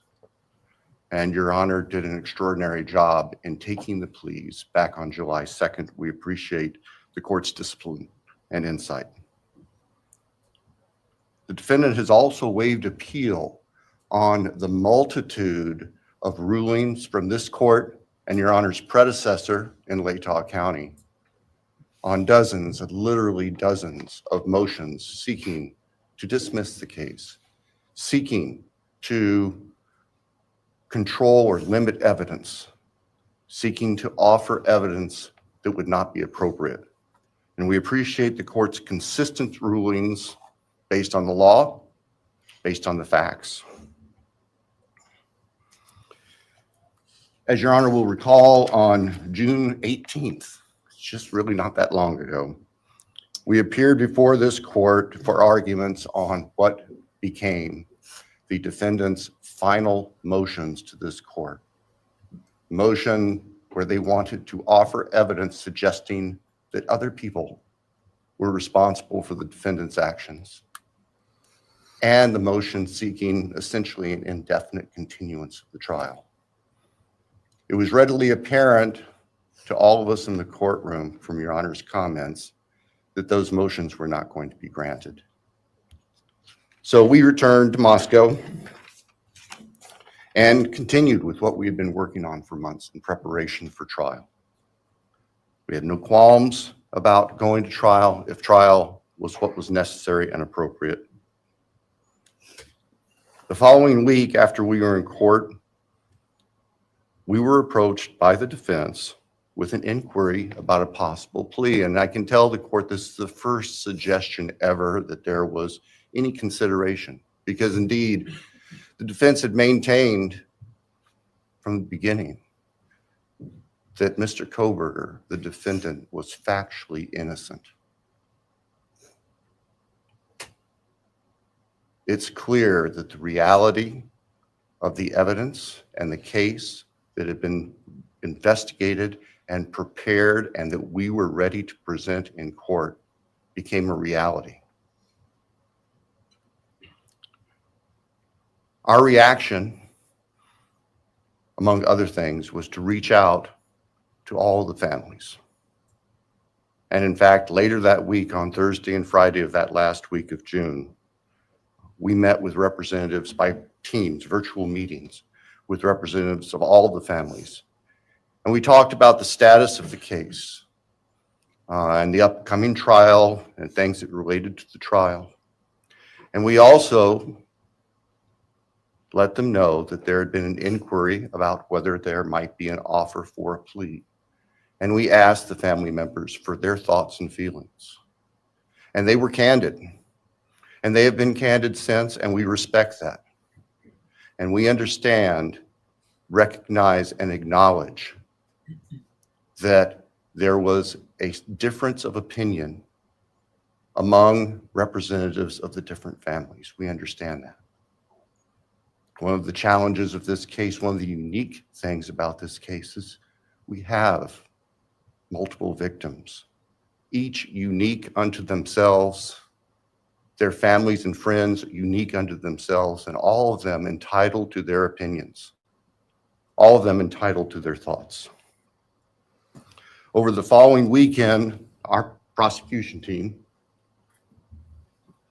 very skilled attorneys who were personally as well as professionally deeply invested in this case, met. And we talked, and the decision was reached. Well, to start with, were there to be any sort of plea offer or discussion, there's only one possibility. And that would be for the defendant to plead guilty straight up to all charges. There would be no bargaining about counts. There would be no bargaining about reduced sentences. And so we made the proposal to the defense that if the defendant was willing to plead guilty up front to all 5 counts as charged and waive appeal of the court's myriad decisions during the past 2.5+ years on all these motions that would have consumed years, if not decades, of time in the future.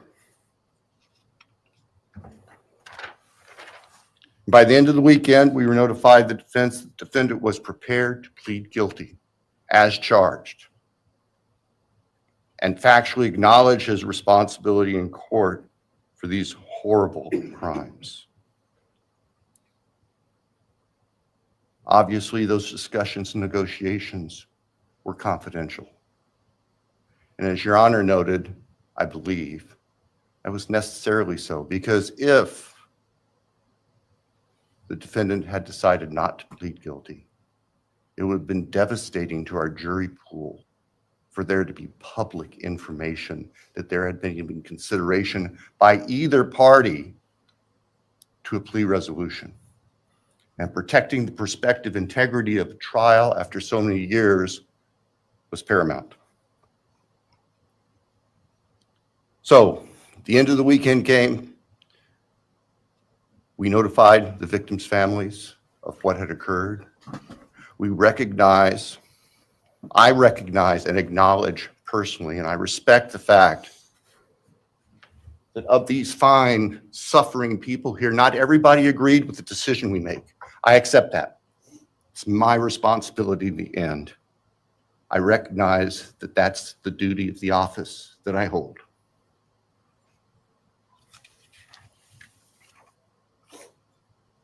So now, it is time for the judicial system to impose final judgment and close the door on this chapter of these tragedies. I don't like how the lawyer next to As Bryan the is court always is aware, smiling. It's weird. by the agreement of the parties, it is the state's prayer. Perhaps have the Elmo police turned on. With the woman with the brown hair next to him, she's always like, the whole time. It's so weird. Thank you. Then on count 1, the felony burglary, that the court sentenced the defendant to the maximum period of 10 years fixed in the custody of the Idaho Department of Correction. Then on count 2. They just got rid of it. Oh, never mind. They're showing pictures. That's beautiful. That the court sentenced the defendant to fixed life for the murder of Maddie Mogan. Great. On count 3, that the court sentenced the defendant to fixed life for the murder of Kaylee Gonzalez. On count 4,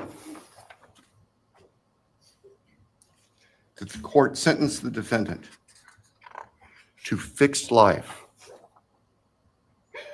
for the murder of Xana Kernodle. On count 5, that the court sentenced the defendant to fixed life for the murder of Ethan Chapin.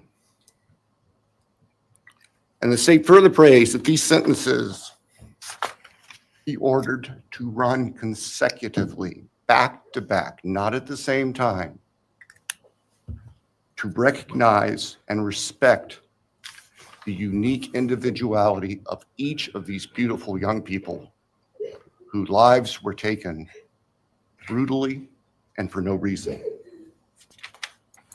And the crying in the background.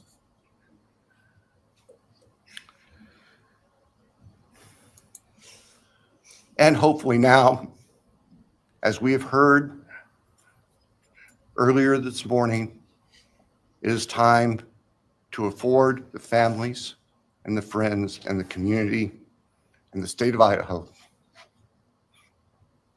and the nation and the world to move forward. We can't undo, and we can never undo, the horror of what occurred on the early morning hours of November 13th, 2022 at 1122 King Street in Moscow, Idaho. For a long time, the presiding district judge in Latah County was John Stegner, who eventually became a member and a justice of the Idaho Supreme Court. And Justice Stegner often observed that even God cannot change the past. But everyone in this room has the ability to take themselves forward. And we want the judicial system to afford them the opportunity today to do that. From today forward, our memories should be focused on these innocent victims whose lives were taken, on their families, on their friends, on the community. The court has heard discussion, talk today, reminiscences today about a special family that our victims shared, not just their natural, legal, and biological families, not just their university family within their sororities, for example.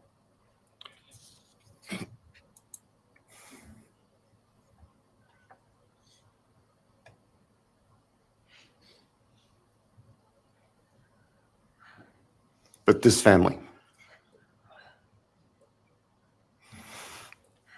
This is the picture taken on November 12th, 2022,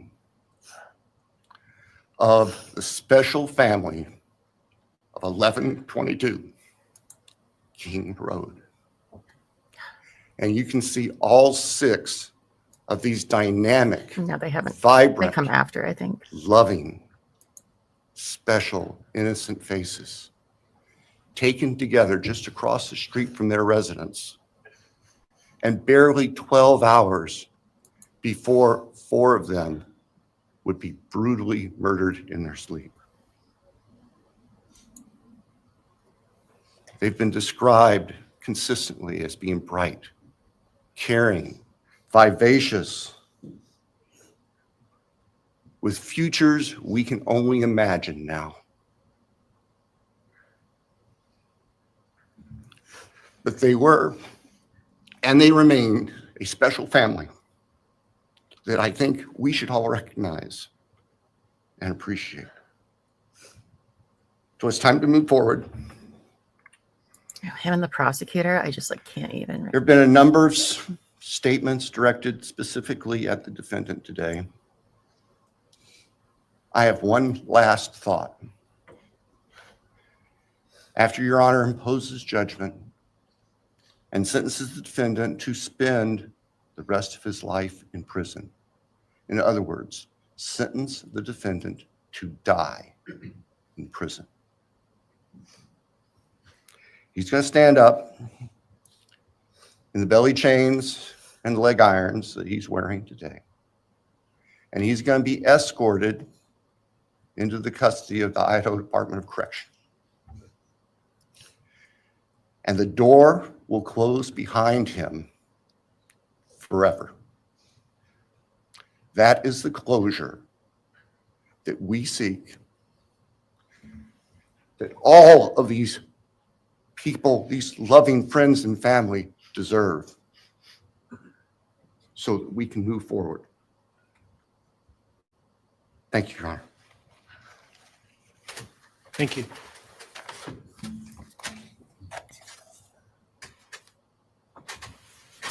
Oh, wow.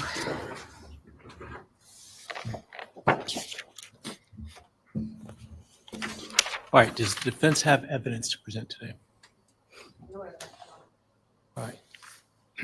Defense wish to make argument today. Runner, we do not wish to take argument. Mr. Kohberger, along with his legal team, is prepared to report to interject. All right, Mr. Kohberger, you have an opportunity to make a statement if you wish to. I take it you are declining. I respectfully decline. Well, Knew it. Bastard.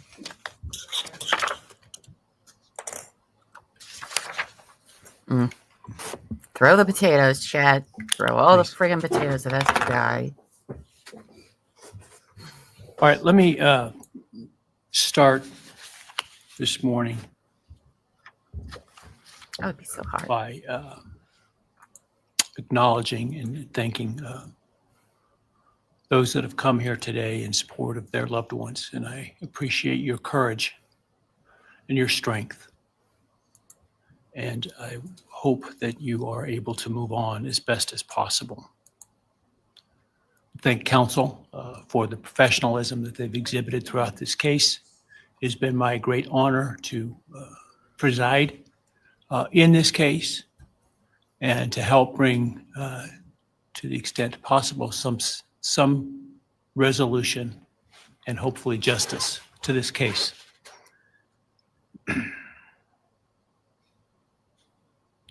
During the quiet morning hours of November 13, 2022, a faceless coward breached the tranquility of 6 beautiful young people and senselessly slaughtered them, 4 of them.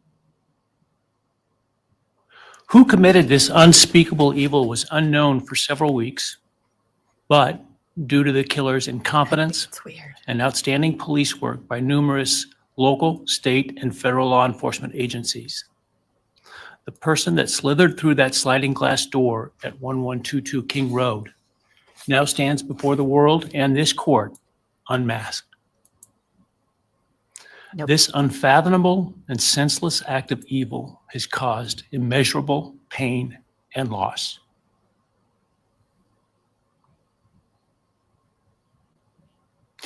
No parent should ever have to bury their child. This is the greatest tragedy that can be inflicted upon a person. Parents who took their children to college in a truck filled with moving boxes had to bring them home in hearses lined with coffins. The loss this killer inflicted was not just the death of these people's children, siblings, grandchildren, as we've heard today. It has ripped a hole in their soul, destroying a special part of their very essence.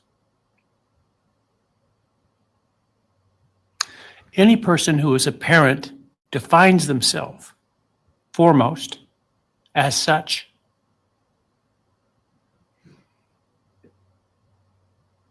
It is their existence and purpose of being. And it has been stolen from these parents.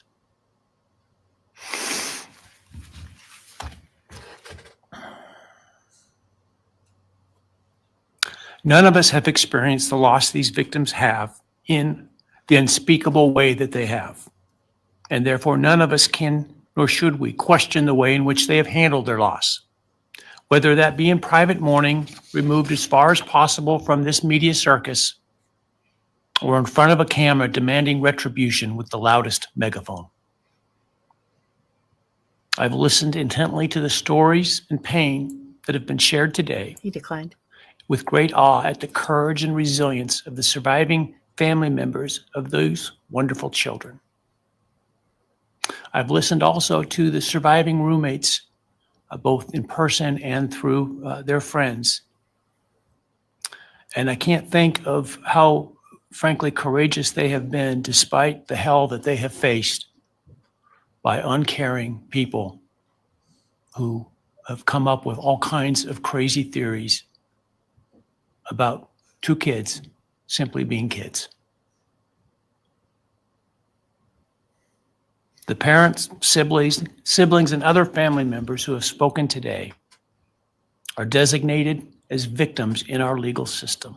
But going forward, I hope that they can shed that label, as it gives too much power to the evil that condemned them to that role. They are and should be known as survivors, fighters, and foremost as witnesses to the tremendous lives of value and unbounded promise of these four young people. Oh.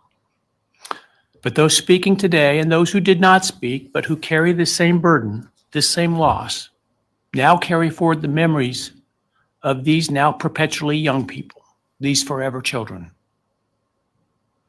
These survivors carry the responsibility of ensuring that the voices of these children, Maddie, Kaylee, Xana, and Ethan, are never forgotten, and the positive impacts that they have had on so many lives are never minimized, and that the love they shared, the light that they shined onto others is forever celebrated. As we sit here today, this case is ending, and we are now certain who committed these unspeakable acts of evil, but we don't know, and what we may never know is why. I share the desire expressed by others to understand the why.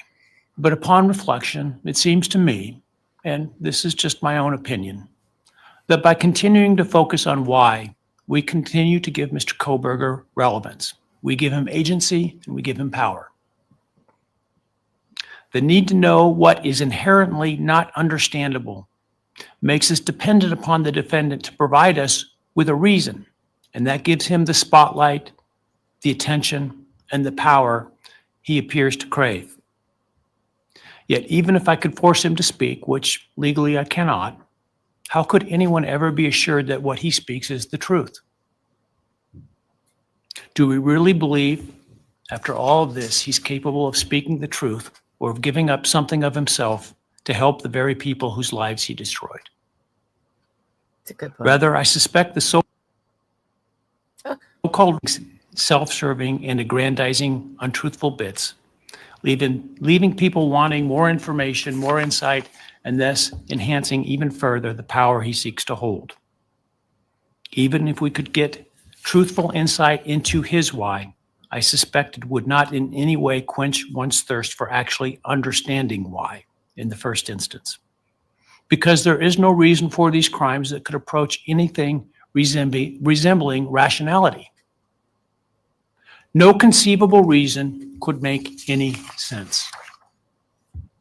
And in the end, the more we struggle to seek explanation for the unexplainable, the more we try to extract a reason, the more power and control we give to him. In my view, the time has now come to end Mr. Kohberger's 15 minutes of fame. It's time that he be consigned to the ignominy and isolation of perpetual incarceration.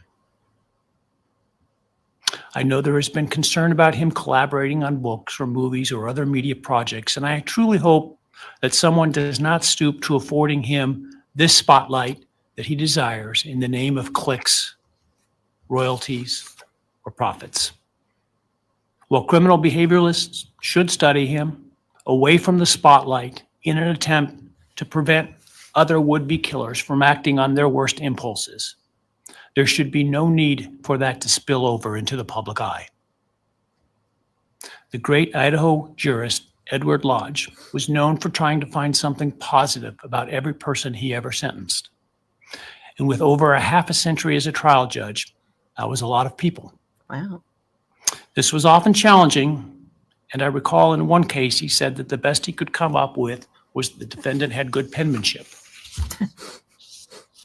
Truth be told, I'm unable to come up with anything redeeming about Mr. Kohberger because his grotesque acts of evil have buried and hidden anything that might have been good or intrinsically human about him. His actions have made him the worst of the worst.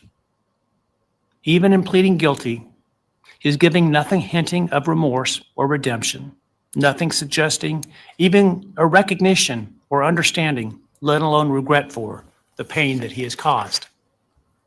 And therefore, I will not attempt to speak about him further, other than to simply sentence him so that he is forever removed from civilized society. And accordingly, based upon his conduct and based upon the record before this court, recognizing the standards that govern this court's sentencing decisions as set forth in State v. Toohill, I hereby sentence Mr. Kohberger as follows. On count 1, burglary, 10 years fixed, 0 years indeterminate. I also impose a fine of $50,000. Count 2, first-degree murder of Madison Mogan. I sentence the defendant to a fixed term of life imprisonment without the possibility of parole, a fine of $50,000, and a civil penalty of $5,000 payable to the family of the victim. On count 3, for first-degree murder of Kaylee Gonzalez, I sentence the defendant to a fixed term of life imprisonment without the possibility of parole, a fine of $50,000, and a civil penalty of $5,000 payable to the victim of the family, or to the family of the victim, pardon me. On count 4, for the first-degree murder of Xana Kernodle, I sentence the defendant to a fixed term of life imprisonment without the possibility of parole, a fine of $50,000, and a civil penalty of $5,000 payable to the family of the victim. On count 5, for the first-degree murder of Ethan Chapin, I sentence the defendant to a fixed term of life imprisonment without the possibility of parole, a fine of $50,000, and a civil penalty of $5,000 payable to the family of the victim. The sentences on counts 1, 2, 3, 4, and 5 shall run consecutively to one another. Restitution will be left open for 60 days. Defendant will be required to submit a DNA sample and a right thumbprint impression to the Department of Corrections and comply with the DNA Database Act. I remand the defendant to the custody of the Idaho State Board of Corrections for to be imprisoned in an appropriate facility and execution of the sentence where he will remain until he dies. Though you've waived your right to appeal, you do have a right to file a notice of appeal.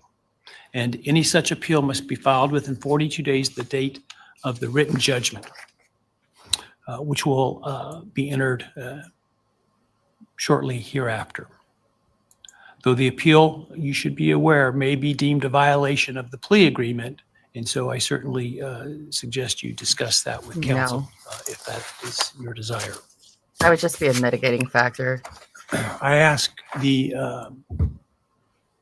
media and public present to allow the families to be escorted out first before they leave. Again, thank you to everyone for your stories today. I am strengthened by them, and I am encouraged by your humanity and strength. And God bless you. We're adjourned. Wow, you guys. Wow. That was something. I'm going to mute this because maybe they might come back and say, oh, no, they're not coming back to say anything. Okay. Oh, how do I do this? I haven't done it for so long. Oh, my goodness. No, Jujubee, the DP was not avoided for that reason.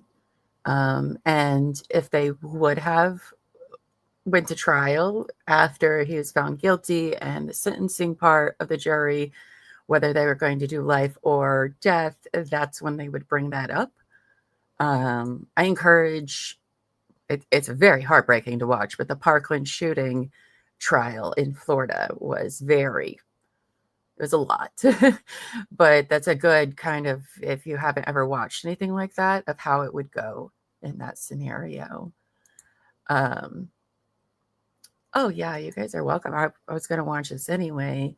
A little bit of, oh, wait, hold on. Oh, never mind. Just kidding. Apparently that was nothing. I'm going to keep the volume on just so I know if I bring it back. There we go.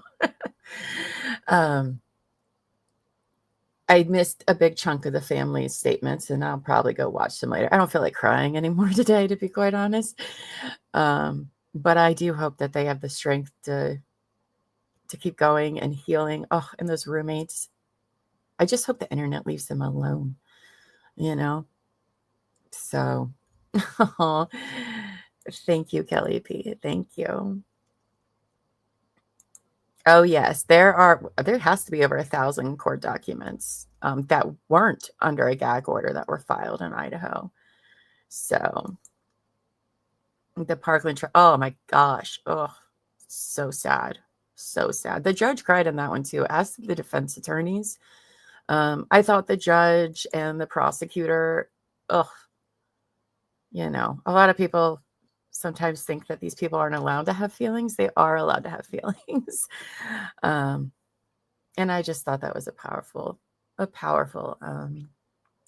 display today of the families feeling like united. And from what I did watch,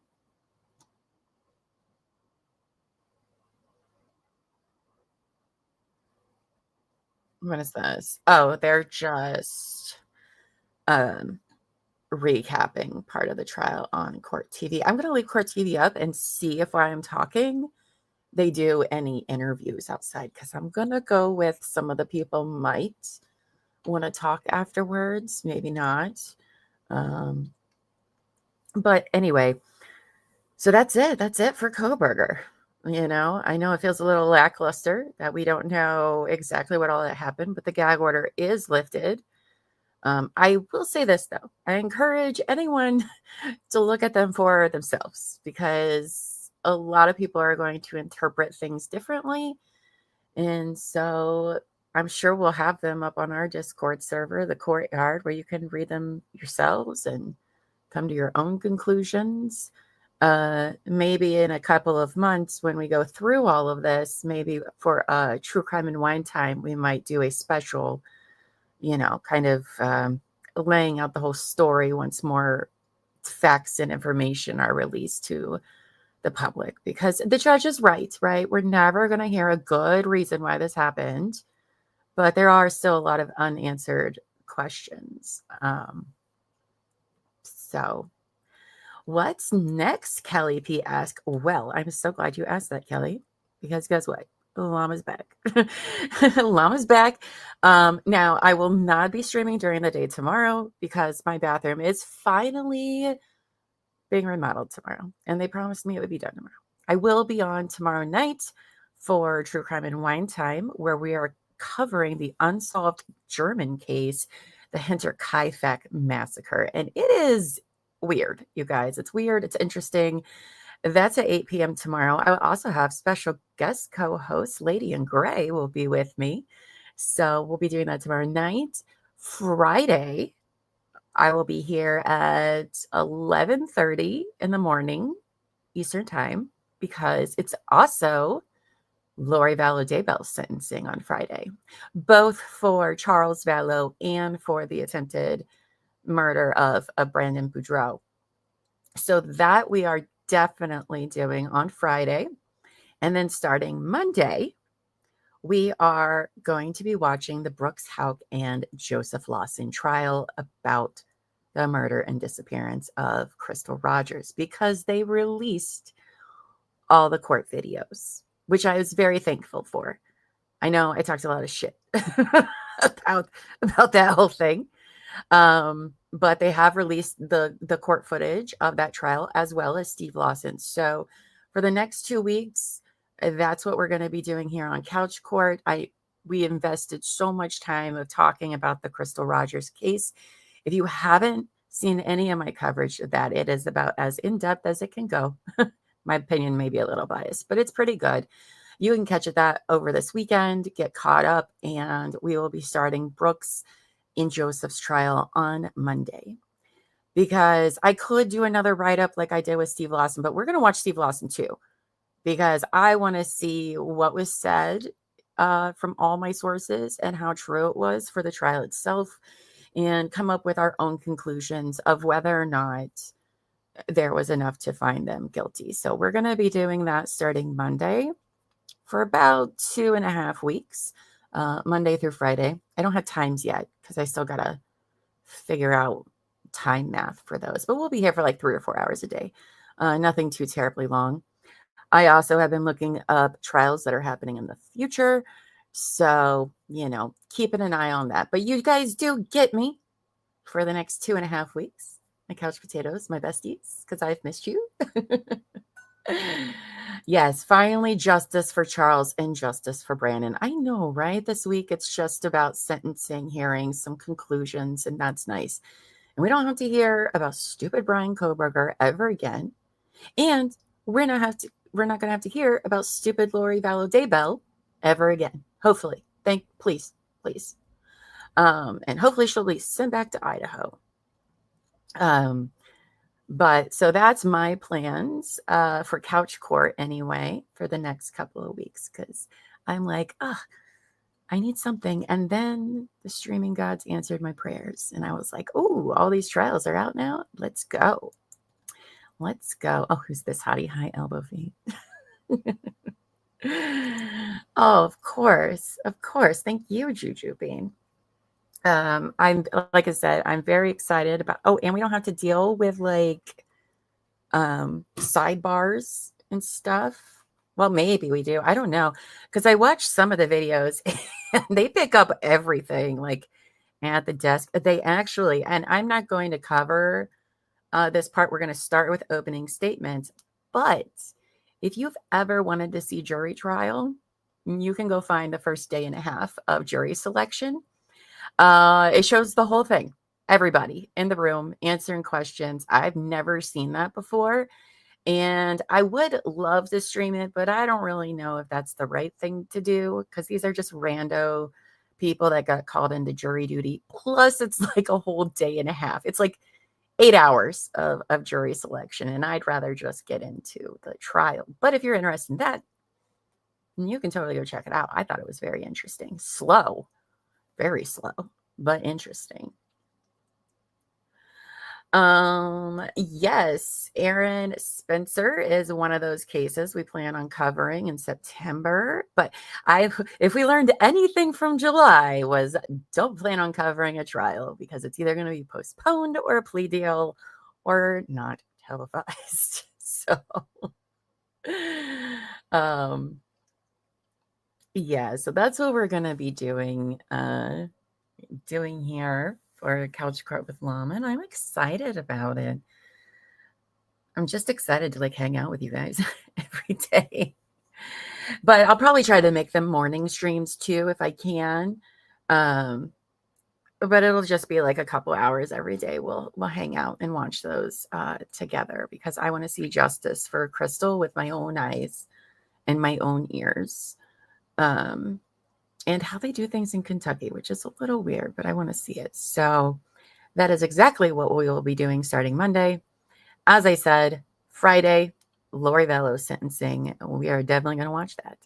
I am surprised because they reserved a whole day for Bryan Kohberger's sentencing. So I thought we were going to be here till like 7 today. I think maybe they were just allowing time, maybe like if there needed to be breaks in front of each family or something like that. But let's see. Angie says midday missing returning next week. Yes, there will be a midday missing next week on Monday and Wednesday, but then it's going to be on a hiatus for a couple of weeks as Terry will be out. So it's kind of just like me running the show for 3 weeks. I don't know if Terry's making a good idea. But for about 2 to 3 weeks, it'll be me here on Couch Court, and then True Crime and Wine Time. I'll have co-hosts with me for the next couple of weeks, which I'm very excited about. And we're covering some very good good cases. As I said, tomorrow's the Hinterkaifeck massacre, and it's unsolved, but we got some theories. And I think you guys are really going to like that. Yes, Juju. Crystal, for the next 2.5 weeks, because I want to watch both Brooks and Joseph's trial, and then I want to watch Stephen's trial as well to compare, what actually, plus I want to see the lawyers kind of get into it, because do you remember how they were like up at the podium or up at the judges thing and like the bailiff had to interfere? I want to see that.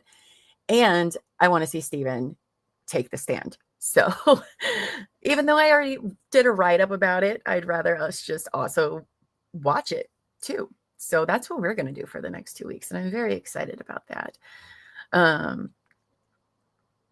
I hope you all have been having a good time. Like I said, we did our live show this last weekend in Marion, Ohio, where I got to meet a bunch of my besties, which was a lot of fun. Oh my gosh, can I tell you guys? Because I'm not seeing any what's the word? Press conference. I'm not seeing that yet. But okay, so you guys know my fear of snakes, right? Everybody knows. It's no secret, right? So we get this really nice Airbnb. Okay. It's very nice. It's a very expensive house. Our Airbnb, I mean, the price was good, but that house was over $1 million. Okay. It was very nice. And the lovely Amos found it and did all the booking, did all the stuff. So we get into this house. We're looking around. It's like, oh my God, this place is magical. There's like a whole library room. There's no books in there because there's just shelving everywhere with nothing there, but it was gorgeous. And they were like, Llama, do not look behind this door. And I was like, oof, that can't be good. That can't, because I was looking at this like framed portrait of like a U2, the band U2 album cover from like the 90s or whatever. That was like a special edition. I don't know what it was. They're like, don't look over here. I'm like, okay. I was like, what is it? And they're like, you're not going to like it. And it was a snake skin just sitting there on the desk, a big one. It was, no, thank you. Right. So we're like, that's kind of weird, because there was also a bird room, like a bird cage room. There was no bird in there. And we're like, what are these people? Like, what is happening here? Right. So then we're outside and Terry is wanting to, look at everything and go into fields and all that. And I'm like, girl, I'm not doing that.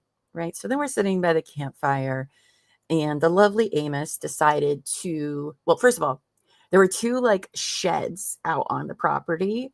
One that was like a wooden shack shed, and then another one that was metal, but it had no trespassing on it.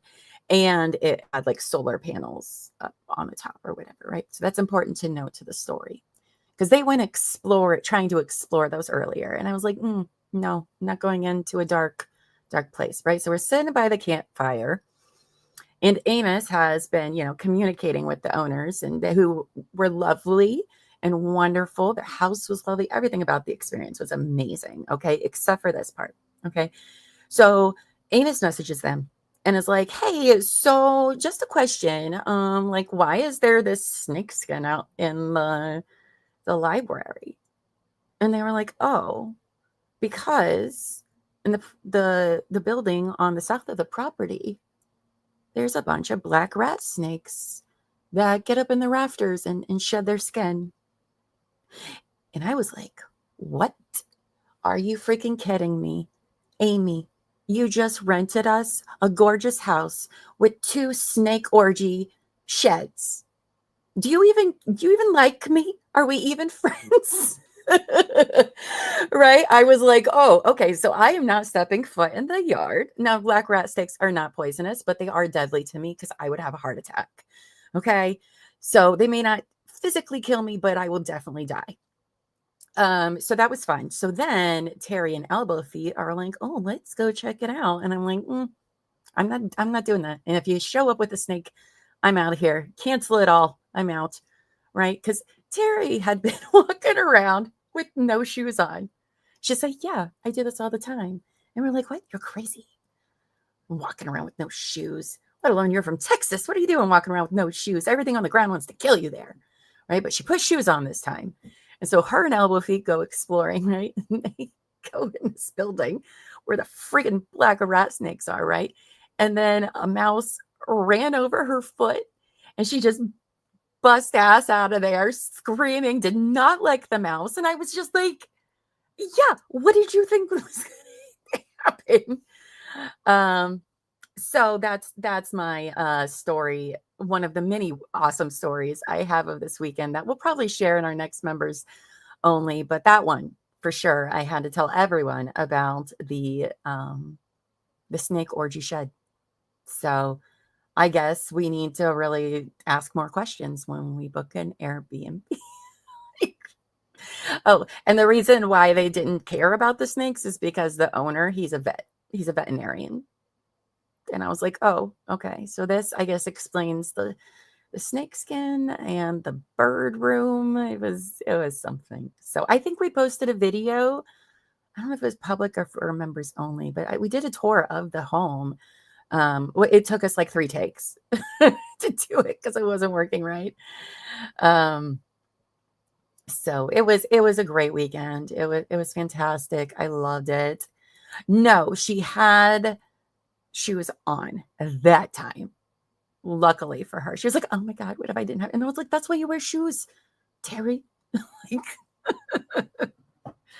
oh my goodness, you got to start watching Midday Missing. I mean, Midday Missing is fantastic. It really is. It's tough because it's all really sad, but it's very important. It's one of the shows that we do have here that we're all like very on board and dedicated to. Terry does such a great job, and we do interviews with some of the missing people's family members, which are always powerful to watch and listen and to meet them and their stories and all of that. It's such a good feeling for something that is truly a nightmare, so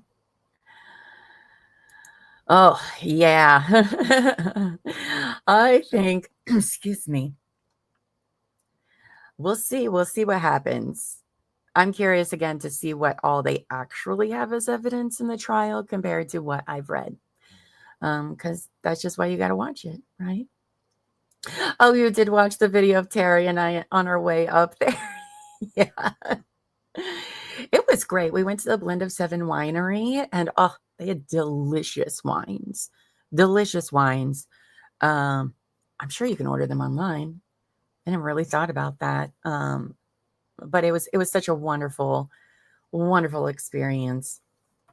And I look forward to doing another show again. We might go back this fall. I don't know. But it was really awesome. Oh, hello, Kathy. Well, you know what, babe? It's okay. Because we were kind of on a break too. And now I'm back. I won't be back tomorrow. I'll be on True Crime and Wine Time tomorrow night. I will be back on Friday. And then starting Monday through Friday for the next couple of weeks, we're going to be here together. So you actually just came back just in time. Just in time. Did Terry have her hairspray in the room? I'm sure she had some hairspray. We'll save trying to start the fire for later. They did get that fire pit started, but it's something. It was a wild time. It was good. I think we really wanted to stream more, and I do apologize we didn't stream as much as we did, but I will say it's very difficult when you're sitting there with people who I do talk to like literally every day. It's not like they were new people, but then I'm also like, are we really interesting enough to be live? We are interesting, but we'll definitely be better about that. Next time we'll just put it on a stand and just what happens. Because we don't have any of our equipment there. It's all like via phone. And anyway, it was a really great time. But you guys, I'm going to get off here because I was expecting this to take all day, and I have a lot of writing I have to do for one of our future shows. And I got Big Brother feeds to watch because I don't know what's going on in Big Brother. If you guys also watch Big Brother live, fans, our live feeds, that's what a lot of us has been doing. Join our Discord server, the Courtyard. You will find a Big Brother chat in there. And that's where we are and will be for like the next 2 months. We're all obsessed with watching the live feeds. So join that. Come hang out with us. We do true crime and stuff there as well. It's not all Big Brother, but like it's all Big Brother right now. Those people are a mess. And I'm living for it because I'm Team Chaos. Also, what's the other thing? There's something else I felt like I was supposed to say. Oh, again, it's Terry True Crime's birthday. Okay, so she only popped in chat for a second. So if you didn't see her, please leave a comment under this video wishing Terry a happy birthday. It's a big one for her, but I'm not going to say because I'm a good friend. But yeah, today's her birthday. So wish her happy birthday here in the comments or over on the Discord. She checks that every day as well. So happy for her. Apparently she's out having a day of fun, and I bet she is. And by the way, in case you guys didn't know, she is just as gorgeous in person and just as extra. She is exactly who she says she is. And I love that for her and for us.